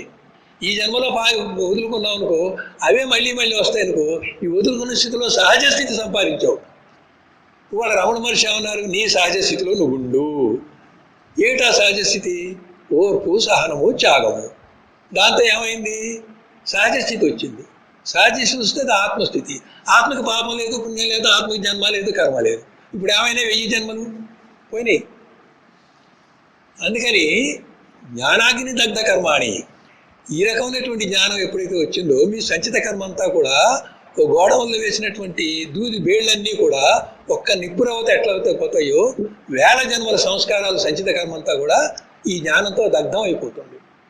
ఆగామేమో చెయ్యరు, సంచితమేమో జ్ఞానంతో పోయింది, ప్రారంధమేమో అనుభవించక తప్పదు. ప్రారంధాన్ని అనుభవించడం బాగా నేర్చుకున్నారు కదా ఇప్పుడు. కనుక అలాగే మీరు వెళ్ళమార్చాలి, ఎవరిని తప్పు పట్టకూడదు, వేలు ఇలా చూపించకూడదు, ఈ 3 వేలు నన్ను చూపిస్తున్నాయని చూసుకోవాలి. ఒకవేళ నువ్వే ఎవరైనా అంటే నువ్వు బాధపడ్డారనుకో, నీది రైట్ అయినా కానీ వాళ్ళని బాధ కలిగించినటువంటిది నీ వల్లగా జరిగింది. అంటే ఒక్కోసారి పరోక్షంగా అకారణంగా మనం మంచివాళ్ళమైనా మన కారణంగా వాళ్ళకి బాధ వస్తే, అయ్యో నా కారణంగా బాధ వచ్చింది అని మేర్ బాబా ఒక ప్రార్థన ఇచ్చాడు. తలుపులలో, మాటలలో, చేతలలో ఇతరులకు ప్రత్యక్షంగా కానీ పరోక్షంగా కానీ నా మూలాన బాధ కలగక ఉండేలాగా నేను నా సాధన చేసుకుంటాను, బాబా నాకు దయచేయి, నాకు అనుగ్రహించు, నాకు కావాల్సినటువంటి శక్తిని ఇవ్వని. ఇప్పుడు మనంతా ఏం కోరాలి అంటే కష్టాలు తీర్చమని కాదు, కష్టాలు ఓర్చుకునే శక్తి కావాలని కోరాలి. భగవంతుని కానీ గురువుని కానీ. గురువు జ్ఞానానికి ఉన్నాడు కానీ మీ కష్టాలు తీర్చడానికి లేరు. అక్కడ నేను చదివాను, గురువు మీరు మీ సాధన మీరు చేస్తే గురువు సహాయం చేస్తాడు కానీ మోక్షాన్ని పళ్ళెల్లో పెట్టి మీకు ఇవ్వడు. అక్కడ రాసింది బోర్డు చూశాను నేను. గురువు యొక్క సహాయాన్ని మీలోకి వ్యాపింప చేసుకునేటట్టుగా మీరు ఖాళీ అయిపోతే అవన్నీ మీలో చక్కగా పనిచేసినప్పుడు మీరు ఉద్ధరించబడతారు. మీరు మీ విషయాలతో, మీ వాసనతో, మీ సంస్కారాలతో, మీ యొక్క భావాలతో, ప్రాపంచికమైన వాడితో, సంసార సంబంధం వాడితో పూర్తిగా నిండి ఉన్నారనుకోండి, ఆ గురువు మీలో వ్యాపకం చేయడానికి మీకు మీరే అడ్డం. మీరు అడ్డాన్ని తొలగిస్తున్నప్పుడు, మీరు ఖాళీ అయినప్పుడు, ఆ ఖాళీలో గురువు వ్యాపించడానికి మీరు అవకాశం ఇచ్చినప్పుడు ఆ గురు సహాయం అందుతుంది. కాబట్టి మనం చేయాల్సిన పని కొంత ఉంది, గురువు చేయాల్సిన పని కొంత ఉంది. మీరు సంసిద్ధం కాకపోతే గురువు ఏమి చేయలేదు. అయితే కష్టమే సాధనలో. ఏదో రకంగా కింద పడి మీద పడి మీ సాధన మీరు చేసుకుంటూ పొండి. మీ శక్తి చాలదు, గురుదేవా రండి, ఆయన శక్తి నీకు ఇస్తారు, మీరు బయటపడతారు. అలాగే నువ్వు బలహీనంగా ఉన్నావు, ఒక సంస్కారం వచ్చింది, ఎవరికో నువ్వు సేవ చేయాలి, నీకు సేవ చేయాలని ఉంది, వాళ్ళది పో, నువ్వు నాకు సేవ వద్దు ఏమొద్దని, వాళ్ళకి దిక్కు లేదు, నువ్వే చేయాలి. మళ్ళీ నీకేమో కర్తవ్యం ఉంది, నీ చేత సేవ చేయించుకోరు. వాళ్ళకి బలవంతంగా నువ్వు సేవ చేయాలి, వాళ్ళని ద్వేషించకుండా సేవ చేయాలి, కానీ నీ శక్తి చాలా. అప్పుడు గురువు ఏం చేస్తాడు? నీకు శక్తి నిర్ణయిస్తాడు. శక్తి తీసుకోవడానికి నీకు 1 సంవత్సరం టైం పట్టింది అనుకో, అప్పుడు గురుదేవులు ఈ కర్మని వాయిదా వేస్తాడు. ఈలోపు ఎవరో వచ్చి నేను చూస్తాలే అంటే మీ అక్క చెల్లెలు ఎవరో వచ్చి అమ్మ నువ్వు ఆగు నేను చూసుకుంటానంటాడు. ఆ అమ్మగారిని వాడు చూసుకుంటాడు. ఈలోపు గురువు ఈ మౌనము, ఈ ధ్యానము, గురువుని వెంబడించడం, ఆ గురుశక్తిని స్వీకరించడం, నీ మానసిక బలహీనతలు జయించావు నీ సాధన చేత. అంటే ఏంటి? గురువుగారి కర్మ వాయిదా వేశారు. తర్వాత వాళ్ళే అమెరికా వెళ్తున్నారమ్మా, ఇన్నాళ్ళు ఉంచుకున్నా నా వల్ల కాదు, మళ్ళీ నువ్వు తీసుకుపో అంటారు. అప్పుడు నీ దగ్గరికి వచ్చింది. అప్పుడు నువ్వు బలపడ్డావుగా. ఇప్పుడు ఆ అమ్మగారిని చూసి ఆమె సహకరించకపోయినా సరే కింద మీద పడి 4 కొట్టినా దెబ్బలు తింటూ, తిట్టినా కూడా ఓర్చుకుంటూ, ఆ సంస్కారం ఆమెకు సేవ చేసేటువంటి నీ ప్రారంభంలో కర్తవ్యంగా ఉంది. ప్రారంధం నశించాలి అంటే ప్రారంధం భోగతో నశ్యతే, అది ఆచరించి దాన్ని పూర్తి చేసి నశింపజేయాలి. కానీ తప్పించు పారిపోతే ఇంకో జన్మకైనా వస్తుంది. అది తప్పించుకొని కుదరదు, అది చేయాల్సిందే. కాబట్టి దాన్ని చెయ్యాలి. మీరు చేసినప్పుడు ఏమవుతుంది? ఓర్పుతో, సహనంతో, అటాచ్మెంట్ లేకుండా, మమకారం లేకుండా కేవలం కర్తవ్యంగా చేశాం. అప్పుడు ఆ కర్మ, మీ అమ్మగారికి మీకు మధ్యన ఉన్నటువంటి సంబంధము, ఆ బంధం పోయింది. ఆ బంధాన్ని కొనసాగించాలా, పోగొట్టాలా? అందరితో ఉన్న బంధాలన్నీ కూడా ఇదే జన్మతో పోగొట్టాలి. కొత్త బంధం రాకూడదు, ఈ పాత బంధం కొనసాగకూడదు, ఎక్కడికక్కడ తెంపేసుకోవాలి. తెంపేసుకోవాలంటే మీ ఇల్లు వాకిలు వదిలేసి ఇక్కడ వేల్పూర్ ఆశ్రమంలో ఉంటే దిగిపోతాయా? అక్కడ ఆస్తులు కానీ, అక్కడ లావాదేవీలు కానీ, అక్కడ ఏదైనా సుఖదుఖాలు కానీ మీ వాళ్ళకి ఏదైనా వస్తే మళ్ళీ నీకు అవసరమే అవన్నీ. అవసరాన్ని తీర్చాలి కదా. ఎలా తీర్చాలి? ఆందోళన పడకుండా, ఒకవేళ పోవాల్సి వస్తే పోతే పోని అని అమాయకంగా, అజ్ఞానంగా పోగొట్టుకోకుండా దాన్ని ఉంచుకునే ప్రయత్నంలో గట్టి పురుష ప్రయత్నం చేస్తూ చెయ్యాలి. కర్మణ్యేవ అధికారస్తు అని చెప్తున్నాడు. అంటే కర్మ చేయడానికి మాత్రమే నీకు అధికారం ఉంది, ఫలితానికి నీకు అధికారం లేదు. కాబట్టి కర్మ విషయంలో పురుష ప్రయత్నము నష్టాలు కష్టాలు లేకుండా, అనారోగ్యం వచ్చిన ఆరోగ్యం కోసం నీ వంతు ప్రయత్నం నువ్వు చేయాల్సిందే. నేను వైరాగ్యంగా ఉన్నానండి, నేను ఈ జబ్బు వస్తే నేను నయం చేసుకోను, ఏముంది శరీరం నేను కాదు, పోతే పోనీ అనకూడదు.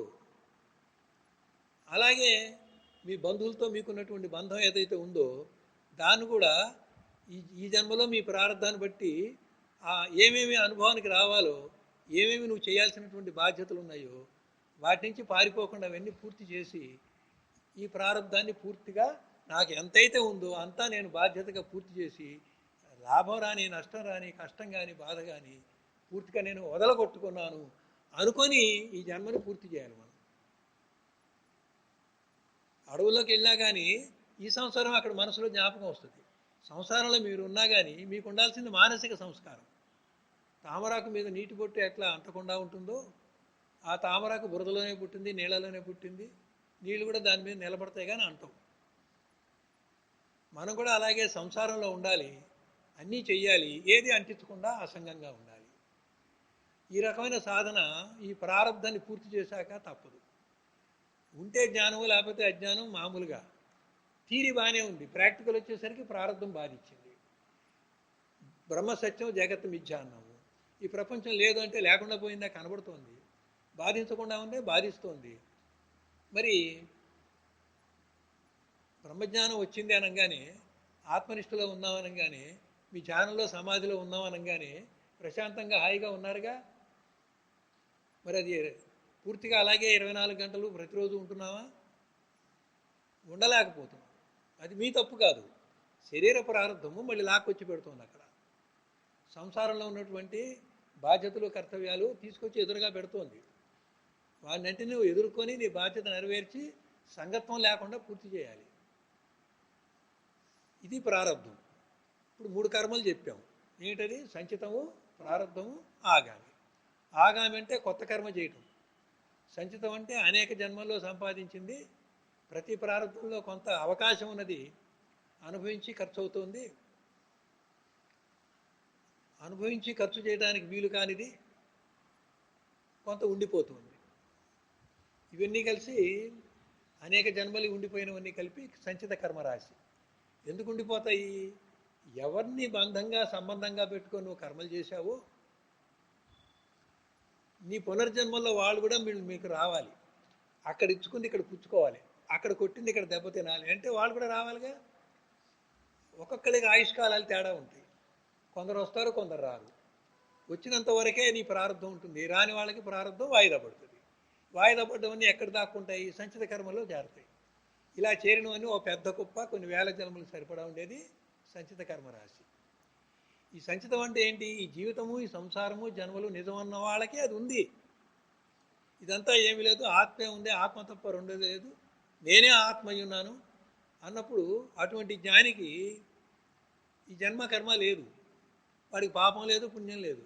నిర్వాణ షట్కంలో అదే చెప్తున్నాడు. నా పుణ్యం నా పాపం మనోబుద్ధి చిత్త అహంకారం ఇవన్నీ నేను కాదు నేను కాదు అంటున్నాడు. ఎవడంటున్నాడు? జ్ఞాని. అజ్ఞాని అంటున్నాడు ఇవన్నీ నేనే అంటున్నాడు. నేనే అన్నవాడికి అంటుకుంది, కాదన్నవాడికి అంటలా. అదే సూత్రం, యద్భావం తద్భవతి. ఇదంతా నిజం అనుకున్న వాడికి అంటుకుంది, నేను జ్ఞానిని నేను ఆత్మని నాకేమంటదో అనుకుంటే అంటలా. కనుక అంటటం అంటకపోవడం అనేది అక్కడ సిద్ధాంతంలో ఏం లేదు, నీలో ఉంది. నీకు అంటించుకునే స్వభావం అజ్ఞానము బంధాన్ని ఇలా కొనసాగిస్తున్నంతసేపు అది అంటుకుంటూనే ఉంటుంది. తూచిదంతా ఏమీ లేదు, నేనంతా దీనికి విలక్షణము, నేను సాక్షిని, నేను సంవిద్రూపుణ్ణి, నేను జ్ఞాతని, ఇవన్నీ సాక్షిగా చూస్తున్నాను, వాటికి నాకేం సంబంధం లేదు, ఉన్నాయి కాబట్టి చూస్తున్నాను, అవి ఏనాడు లేవు, పూర్వజన్మ కర్మానుసారం శరీర ప్రారంభంగా వచ్చింది, ఆత్మనైనా నాకు ప్రారంభం లేదు అని ఈ నేనుని ఒక డ్రామాలో నటనలో వ్యవహారం చేసినట్టుగా ఒక భార్యగా, ఒక తల్లిగా, ఒక కోడలుగా అలా నటన చేసుకుంటూ ఈ ప్రారంభాన్ని గడిపేసి కష్టం వచ్చినా నష్టం వచ్చినా ఓర్పుతో సహనంతో దాన్ని అనుభవించి ఒక కర్మ అయిపోయింది, ఒక కర్మ అయిపోయింది, ఒక నీ చిట్టాలు ఒకటి అయిపోయిందని అయిపోయిన దానికి మనం విడుదలైన దానికి సంతోషపడుతూ ఉండాలి. కానీ మళ్ళీ తిరిగి రియాక్షన్ అయ్యి దాన్ని మళ్ళీ సంస్కారాలు మనం మీద వేసుకోకూడదు. ఒక సిమెంటు గోడ ఉందండి, గోలి వేస్తే ఏమవుతుంది? వెనక్కి వస్తుంది. ఒక మట్టి గోడ కట్టారు, అప్పుడే తడిగా ఉంది, ఇంకా ఆరలేదు, ఆ మట్టి గోడ గోలి వేస్తే ఏమైంది? దాంట్లో గుచ్చుపోయి వెనక్కి రాల. కాబట్టి ఇవాళ ప్రారంభ కర్మలో ఎవరి వల్ల అయినా బాధ వస్తే ఆ సిమెంట్ గోడలా ఉండకూడదు, తడి గోడలా ఉండాలి. మీరు అర్థమైందా? సిమెంట్ గోడలా ఉంటే ఏమవుతుంది? మాటకి మాట, దెబ్బకి దెబ్బ. మట్టి గోడలా ఉంటే ఏమైంది? వాళ్ళ అన్న మాట వచ్చి నీలో గుచ్చుకుంది, తిరిగి నువ్వు అంటల్లా. ఈ రకమైన త్యాగం కావాలి. అయితే దీనివల్ల ఏమైంది? నేను బ్రహ్మనయ్యాను కదా. అయితే నేను త్యాగం చేశాను అనే పేరుతో మరి నేనుంది. నేను త్యాగం చేశాను అనేటువంటి నేను కూడా పోవాలి. నేను త్యాగం చేశాను అనేటువంటి నేను కూడా అన్నీ త్యాగం చేయాలి, అప్పుడు నేను పోతుంది. కానీ త్యాగం చేశాను అనే నేను మిగిలింది. నేను త్యాగం చేశాను అనే నేను కూడా పోవాలి. మీరు ఇక్కడ సేవ చేస్తున్నారు అందరూ, ఇక్కడేంటి? నేను సేవ చేస్తున్నాననే నేను పోవాలి, అప్పుడు మీరు నేను నుంచి విడుదలవుతారు. ఏ నేను? అసత్య నేను నుంచి. యథార్థ నేను ఆత్మే. మీ సాధనంతా ఇక్కడే ఉంది, అంతఃకరణ ప్రతిబింబం దగ్గరే యథార్థ నేనుగా ఉంటున్నారా, అసత్య నేనుగా ఉంటున్నారా? అసత్య నేనుగా పూర్తిగా లేకుండా పోయే పద్ధతిలో, యథార్థ నేనుగా ఉండేటువంటి పద్ధతిలో మనం తయారవుతాం. ఇంతవరకు ఈ సాధన ప్రతి వాళ్ళు కూడా గురువు యొక్క కృపని, అనుగ్రహాన్ని పొందాలంటే ఇంతవరకు తప్పకుండా చేసి వారి అనుగ్రహానికి మనం పాత్రులు, సంసిద్ధులు అయి ఉండాలి. మనం రెడీగా లేకపోతే బోలించిన కొండ మీద నీళ్లు పోస్తే ఎంతకు నిండదు. అలాగే కొండ నిండా నీ సంస్కారాలు, వాసనలు, అభిప్రాయాలు పెట్టుకుంటే ఆ కొత్త జ్ఞానం అందులో పోస్తే అది ఓవర్ఫ్లో అయ్యి బయటికి వెళ్తుంది. కానీ కొండలో ఏమాత్రం ఖాళీ ఉంటే కదా అది ఇది కూడా ఉండేది. సగం ఖాళీ ఉంటే సగం ఇది, సగం అది ఉంటుంది. పూర్తి ఖాళీ అంటే సంతోషం, అంతా గురువుగారు చెప్పిందే ఉంటుంది. మరి మనం ఖాళీగా లేదు మన కొండ. కొండ అంటే మనసు, అంతఃకరణ. అంతఃకరణ ఖాళీగా ఉండాలి కదా. కనుక గురువుగారి పాదం పట్టుకోగానే ఆయన ఏమంటారు? శుద్ధంతఃకరణ ప్రాప్తిరస్తు అంటే నేనెవరో తెలుసుకోవాలి. సరే, ఇంతవరకు మీరున్నటువంటి స్థాయిలో ఒక బోధ, ఆ పై బోధ కొంచెం టూకీగా చెప్పి ముగిస్తాను. పై బోధ ఎట్లా ఉంటుంది? నేనెవరో తెలిసింది. నేను అసత్య నేను నుంచి విడుదలయ్యాను. ప్రారంధం విడిచిన బాణం లాంటిది, దీన్ని ఎవరూ తప్పించుకోలేరు. ఇవాళ రమణ మహర్షికి కూడా రాచపుండు వచ్చింది, బాధపడ్డారు. రామకృష్ణ పరమహంస కూడా కంఠంలో వ్రణం వచ్చింది, బాధపడ్డారు. ఆపరేషన్ చేసినా తగ్గల. అది శరీర ప్రారంధం. మీరు చేస్తున్నారా? సరే చెయ్యండి, పోండి, చేసినా నయం కాదు. అదేంటి స్వామి పుండు అంటే? అసలు ఈ శరీరమే పుండు, పుండుకు మరో పుండు అన్నాడు. కనుక ఆ ప్రారంధాన్ని ఆయన అట్లా, ఆ మహర్షి అలా అనుభవించినప్పుడు మనం అనుభవించొద్దు అట్లా. ఇది విడిచిన బాణం లాంటిది. ఆగామి కర్మేమో అమ్ముల పొదిలో ఉన్నటువంటి బాణం లాంటిది. సంచిత కర్మేమో ఆల్రెడీ వెళ్ళిపోయింది, జ్ఞానాగ్నితో దగ్ధం అయిపోయింది. ఆగామి కర్మ ఎప్పుడైతే చేయలేదో అమ్ముల పొదిలో బాణం అక్కడే ఉంది. ఈ విడిచిన ప్రాణం సగం ప్రయాణంలో ఉంది. మనం ఎప్పుడైతే మరణిస్తామో అప్పటిదాకా దాని ప్రయాణం ఉంది. అది లక్ష్యం చేరి బాణం ఓ పిట్ట కొట్టారండి, అది పిట్టదాకా వెళ్ళి అక్కడికి వెళ్ళి ఆ పిట్టను కొట్టి అక్కడ ఆగిపోతుంది. ఈలోపు ప్రయాణం చేస్తూ ఉంటుంది కదా ఆ బాణం. అలాగే ప్రారంధం విడిచిన బాణం లాంటిది.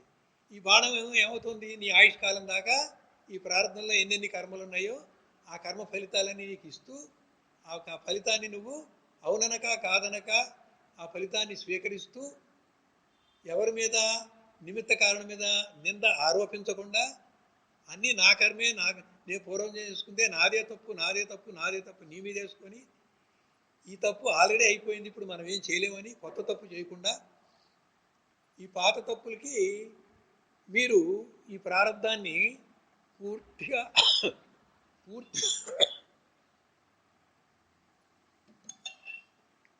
అనుభవించి రద్దు చేసుకోవాలి. అప్పుడు గురుదేవుల్ని కానీ ఇష్టదేవాన్ని ఏమని ప్రార్థించాలి?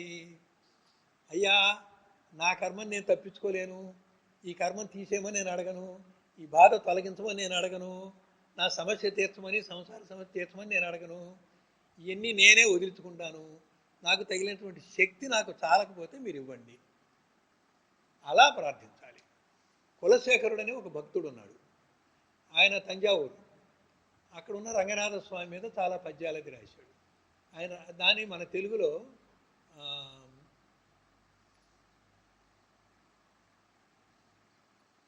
చెప్తాను,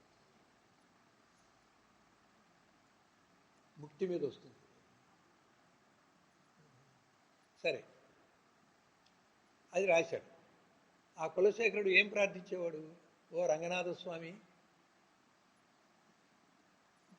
నీ దయ దేనికి అడుగుతున్నానంటే, నాకు ఇంకో జన్మ లేకుండా ఈ జన్మలో ప్రారంభ కర్మ అంతా కూడా పూర్తిగా ఇష్టంగా అనుభవిస్తాను. అనుభవించేటప్పుడు నన్ను బాధ పెట్టిన వాళ్ళని కూడా నేను ప్రేమిస్తాను. కాకపోతే నా శక్తి చాలదేమో, నువ్వెప్పుడు నాకు తోడుగా ఉండు, నువ్వు తోడుగా ఉంటే నేను ఏదైనా పూర్తి చేసుకుంటాను, అలా కోరాడు ఆయన. మనం మన మైండ్ సెట్, మన అభిప్రాయము, మనం విడుదలవ్వటానికి, గురువుని ఆశ్రయించటానికి మన సాధన మనమే చేయాలి.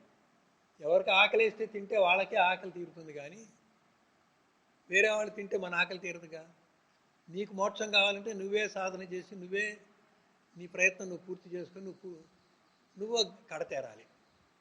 కడతేరటానికి నీ శక్తి చాలదు. శక్తి చాలకపోవడం ఏంటంటే ప్రారంభం కొంచెం బలీయంగా ఉంటుంది. విడుదల అవ్వాలన్నా కూడా అది విడుదల కానివ్వదు. కొంతమంది తేలిగ్గా అవుతారు, కొంతమంది చాలా కష్టపడతారు. దానితోడు శరీరానికి నొప్పులు బాధలు అవి కూడా వచ్చేస్తుంటాయి. ఏం చేయమంటారండి? నేను ఏమీ చేయలేకపోతున్నాను. ప్రారంధం కొంచెం అంత అంత బలంగా లేనప్పుడు మీ శక్తి సరిపోతుంది. ప్రారంధం మరీ బలీయంగా ఉన్నప్పుడు మళ్ళీ మీకు గురువు కానీ ఓ స్వామి కానీ ఇచ్చేటువంటి శక్తి అవసరం. కనుక మీ ప్రయాణంలో ఆయన సహాయం ఎటువంటిది అంటే, మీరు చేయటానికి కావాల్సిన శక్తిని, ఓర్పుని, సహనాన్ని ఇవ్వడమే ఆయన ఇచ్చేటువంటి అనుగ్రహం. అంతకు మించి ఆయన కోరకూడదు. ఒకవేళ కోరితే ఏమవుతుంది? మీరు విడుదల కారు అట్లాగే ఉంటుంది. ఇంకా కోరికల్లోనే ఉన్నారుగా. కోరికలంటే వాసనలేగా. అవునన్నా కాదన్నా తప్పించుకున్నా అది వాసనే. దాన్ని పోగొట్టుకుంటేనే అయిపోయింది అయిపోయింది అయిపోయింది, ఓ పని అయిపోయింది ఓ పని అయిపోయిందని పోగొట్టుకుంటేనే అయిపోయినట్టు, కానీ లేకపోతే కానట్టే. కనుక మనం ఖాతా అంతా పూర్తి చేసేయాలి. ఇక్కడ ప్రారంధాన్ని ఆ రకంగా పూర్తి చేసేయాలి. ఆగామి ఎటు చేయట్లేదు. సంచితమా నేనెవరో అని తెలియంగానే అది పోయింది, నేనెవరో తెలియంగానే పోయింది. కనుక గురుకృప దేనికి చేస్తాం? అక్కడ గురువు ప్రతిదానికి సహాయం చేయడు, అంటూనే ఉంటాడు. కానీ మీరు గురువుని వెంబడించి మీ సాధన మీరు చేసుకుంటే అడుగడుక్కి సహాయం చేస్తారు. ఆయన ఎట్లా చేస్తారంటే కావాలని చేయరు. ఆయన యొక్క ఉనికియే, ఆయన యొక్క సాన్నిధ్యమే, ఆయనలో ఉన్నటువంటి సచ్చిదానంద అనుభవమే ఆయన చుట్టూ తేజోవలయంగా ఉండి, ఆ తేజోవలయంలో ఉన్నటువంటి ఆ ప్రాంగణంలో ఉన్నటువంటి మీకు దాని ప్రభావం మీకు సహాయం చేస్తుంది. ఒక ముని యొక్క ఋషి యొక్క ఆశ్రమంలో కొన్ని విరోధంగా ఉండేటువంటి జంతువులు, పాము, ముంగిస లాంటివి కూడా ఆ ప్రాంగణంలో ఆడుకుంటాయి. పిల్లి ఎలక కూడా ఆడుకుంటాయి. ఆ ఏరియా దాటి ఎక్కడికో పోయిందనుకో మళ్ళీ పాము ఎలకని తింటుంది, ముంగిస పాముని తింటుంది, అక్కడ పోట్లాడుకుంటాయి. అంటే ఏంటి అక్కడ అర్థం? ఆ ఋషి యొక్క ఆశ్రమ ప్రాంగణంలో ఆయన యొక్క జ్ఞానం అనేటువంటిది, ఆ జ్ఞాన ప్రకాశము ఒక దేదీప్యమానంగా కొంత ఆవరణ ఇచ్చి, ఆవరణలో ఆయన యొక్క శక్తి అంతా అక్కడ ఉంటుంది. మౌన శక్తి, అది మౌనం ద్వారా వచ్చే శక్తి. అది ఆ మౌన శక్తిలో మీరంతా మునిగి ఉన్నారు, దాని ప్రభావంలో ఉన్నారు. ఆయన ప్రత్యేకంగా మీకు ఆశీస్సులు కానీ అనుగ్రహం కానీ ఇవ్వకపోయినా మీరు నిజాయితీగా, కాపట్యం లేకుండా, రుజువర్తనంగా మీ సాధన మీరు కనుక చేసుకుంటూ ఉంటే ఆ శక్తి మీకు తప్పకుండా అందుతుంది. ఆ శక్తి ద్వారా మీ సాధన మీరు పూర్తి చేసుకుంటారు. అంతిమంగా ఆయన సహాయం ఎలా ఉంటుంది అంటే, అక్కడ మీరు ఆ స్థితికి సంసిద్ధమై వచ్చినప్పుడు మౌనంలోనే ఇవ్వబడును, మౌనంలోనే పుచ్చుకొనబడును.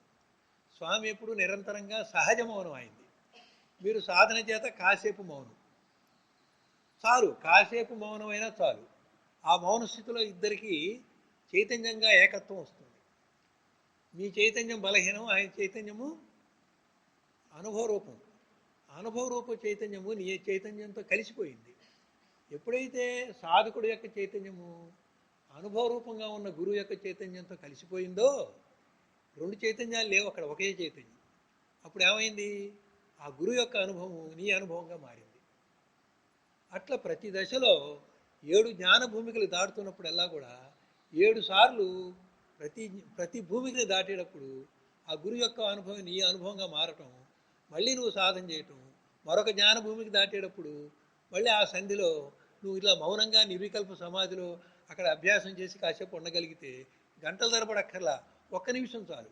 ఆ 1 నిమిషంలో ఆ గురు యొక్క చైతన్యంతో సాధకుడు యొక్క చైతన్యం సమ్మేళనం కాగానే ఆయన యొక్క అనుభవమే నీ యొక్క అనుభవంగా ఉండి అక్కడ నీ యొక్క చిక్కు వీడి ఆ పరిస్థితి యొక్క అనుభవానికి నువ్వు ఉద్ధరించబడుతూ ఉంటావు. ఇక్కడ మీకు ఆశ్రమంలో మీరు ఆ రకంగా దాన్ని పొందాలి, ఆ రకంగా సాధించాలి. అంతిమంగా వస్తే ఏమైంది?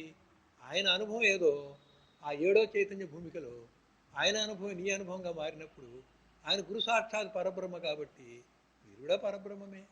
దీన్ని ఏమంటారంటే గురోర్ ఉచ్ఛిష్ట భోజనం. గురోర్ ఉచ్ఛిష్ట భోజనం. ఇక్కడ భోజనం అంటే ఏంటి? అనుభవం. బాహ్యార్థంలో భోజనం అంటే ఆహారం తీసుకోవడం. ఇక్కడ భోజనం అంటే ఆహార్యము అంటే ఆత్మానుభవం. ఆత్మానుభవం అనేటువంటి ఆహార్యాన్ని ఆయన సహజంగా పెట్టుకొని అదే తాను అయినటువంటి గురువు కనుక మీలాగే కొంత సాధన చేసి ఆ అనుభవాన్ని ఆయన పొందాడు. ఆయన పొందిన అనుభవాన్ని మళ్ళీ మీలోకి ప్రవేశపెట్టాడు. అంటే ఏంటి? బాహ్యార్థంలో ఆయన తీసుకున్నటువంటి ఆహారంలో ఆయన నోట్లోంచి ఆయన ఎంగిలి ఆహారం మీకు ఇచ్చినట్టుగా కొన్ని సంప్రదాయాల్లో అలా పెడతారు. గురుగారి ప్రసాదంగా ఆయన ఇస్తట్లోంచి తీసి మీకు పెడతారు. ఇది బాహ్యం. అంతరార్థంలో వచ్చేసరికి ఏమైంది, ఆయనలో ఏ అయితే అనుభవం అయితే ఉన్నదో ప్రతి దశలో కూడా ఆ అనుభవాన్ని నీకు ఇస్తూ పోతూ ఉన్నాడు ఆయన. ఎప్పుడు నువ్వు ఆయనతో ట్యూన్ అయ్యి ఆయనతో మమేకమైనప్పుడు ఆ కాసేపు అయినా ఆయన శాశ్వతంగానే ఉన్నాడు, నువ్వు మాత్రం కాసేపు ఉంటే చాలు. అప్పుడు ఆయన దీనికి రావడానికి ఎంత కష్టపడ్డాడు, ఎన్ని జన్మలు చేశాడు, ఈ జన్మలో ఎంత కష్టపడ్డాడు. మీరు ఎప్పుడైతే ఆయన దగ్గరికి వచ్చాడో మీకు జన్మలు తగ్గినాయి, కష్టం తగ్గినాయి, షార్ట్ కట్లో సహాయం జరుగుతుంది. ప్రతి మజిలీలో కూడా ఆ పై అనుభవం ఆయన మీకు ఇస్తున్నారు.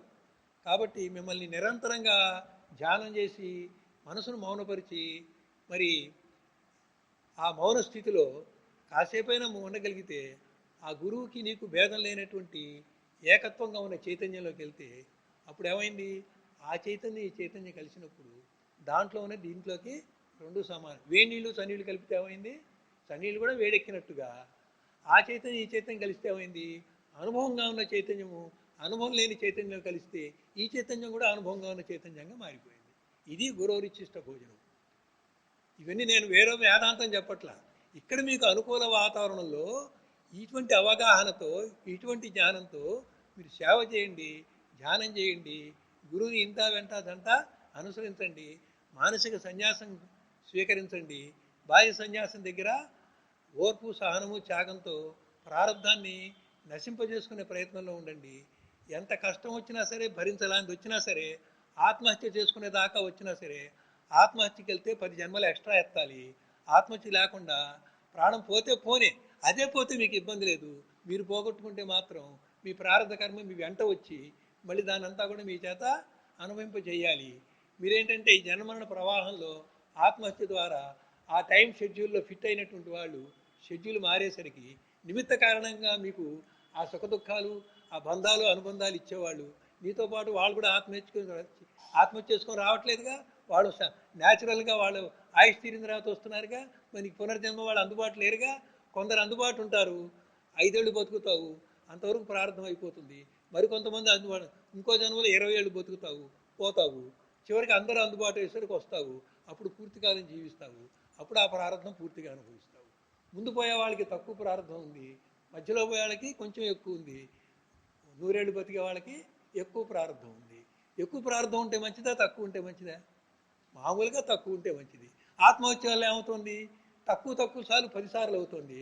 ఆత్మహత్య చేయకపోతే పూర్తిగా ఉంది. సరే, ప్రార్థన పని అట్లా పెట్టండి.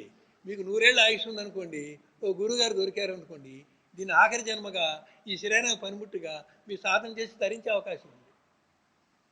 5 ఏళ్ళకి నీకు జ్ఞానం లేదు, 5 ఏళ్ళకి ఆయుష్ తీరింది, ఈ జ్ఞానం సంపాదించేటువంటి అవకాశం కోల్పోయారు.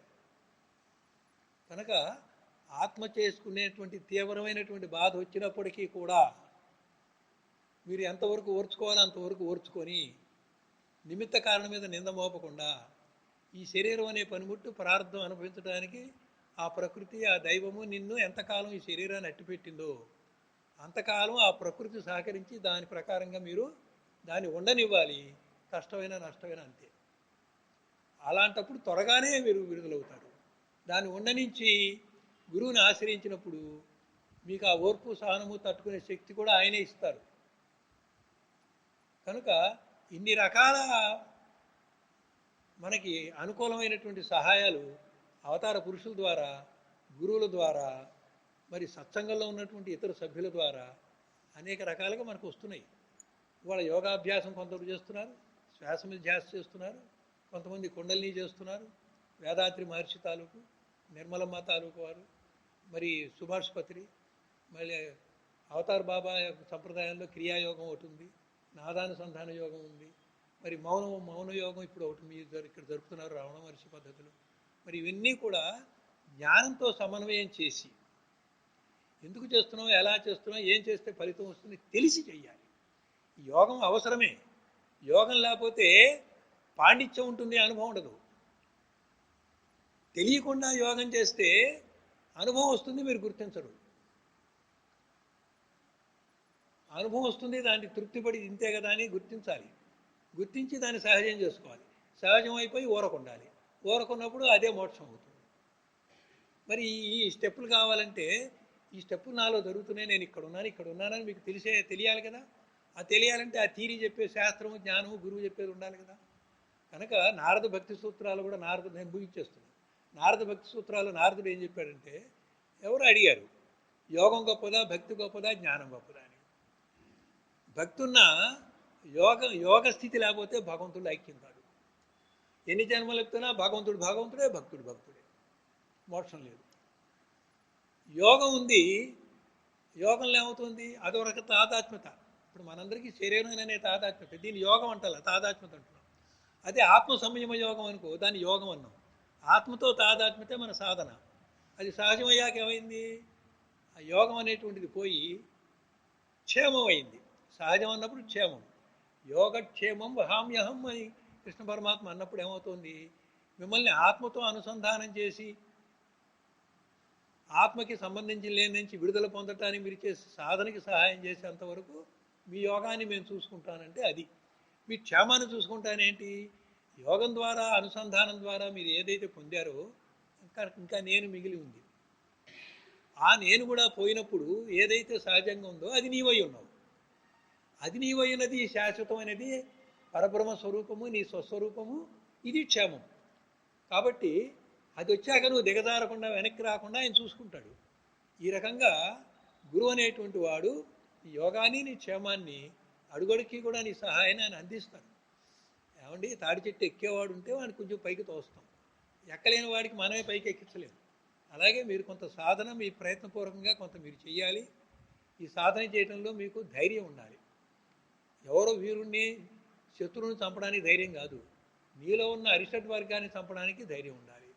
ఎన్ని బాధలు వచ్చినా సరే తట్టుకొని నిలబడే ధైర్యం ఉండాలి, ఎదటాన్ని కొట్టే ధైర్యం కాదు.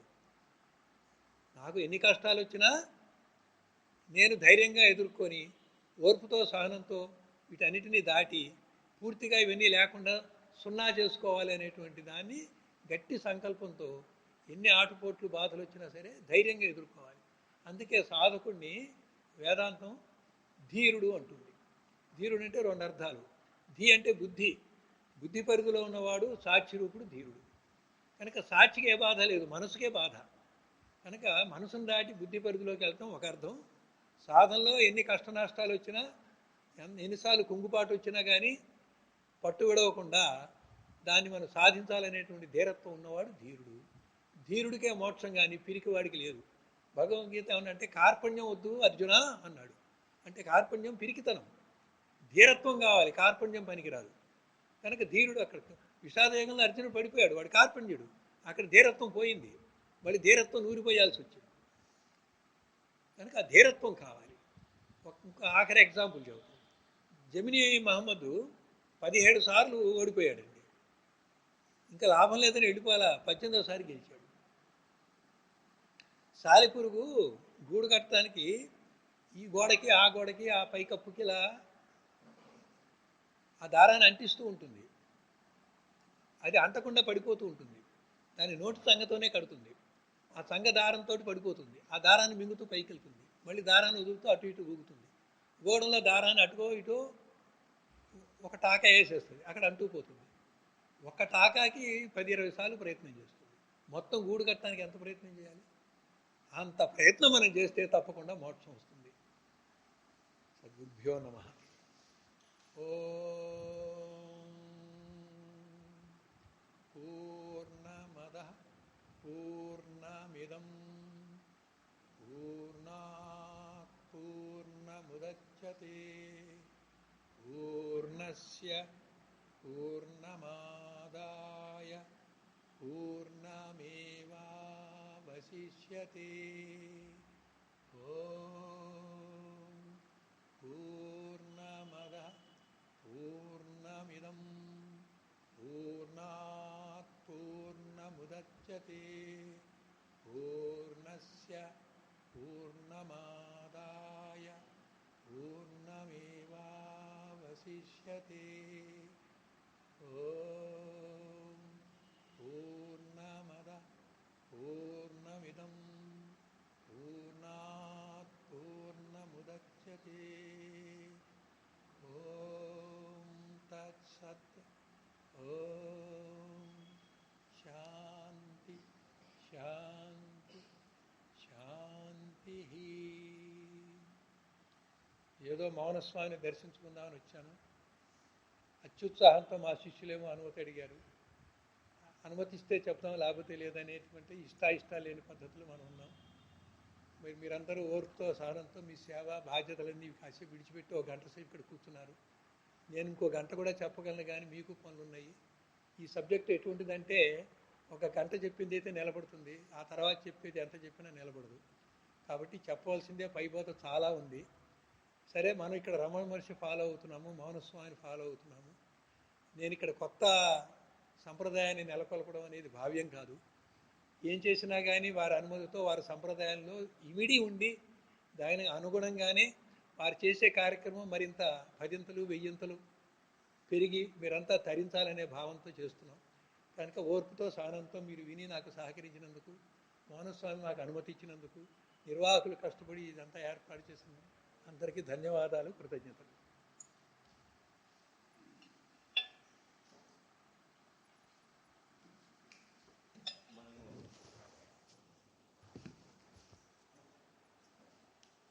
మహాయోగ పుస్తకము, ఉన్నది 40, ఇవన్నీ చదువుతున్నాము.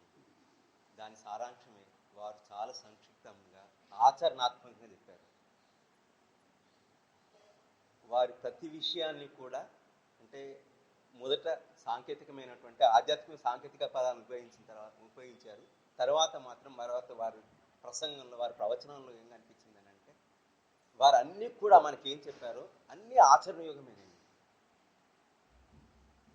వారి సమయాన్ని తీసుకొని, అంటే వారు దర్శనానికి వచ్చినా కూడా మనందరికీ మేలు కలిగేటట్టుగా, మనందరూ ఈరోజు చెప్పాను కదండి, ఈరోజు కార్తీక మాసము, జ్ఞానం ఏ విధంగా ఎక్కడి నుంచి వస్తుందో తెలియదు.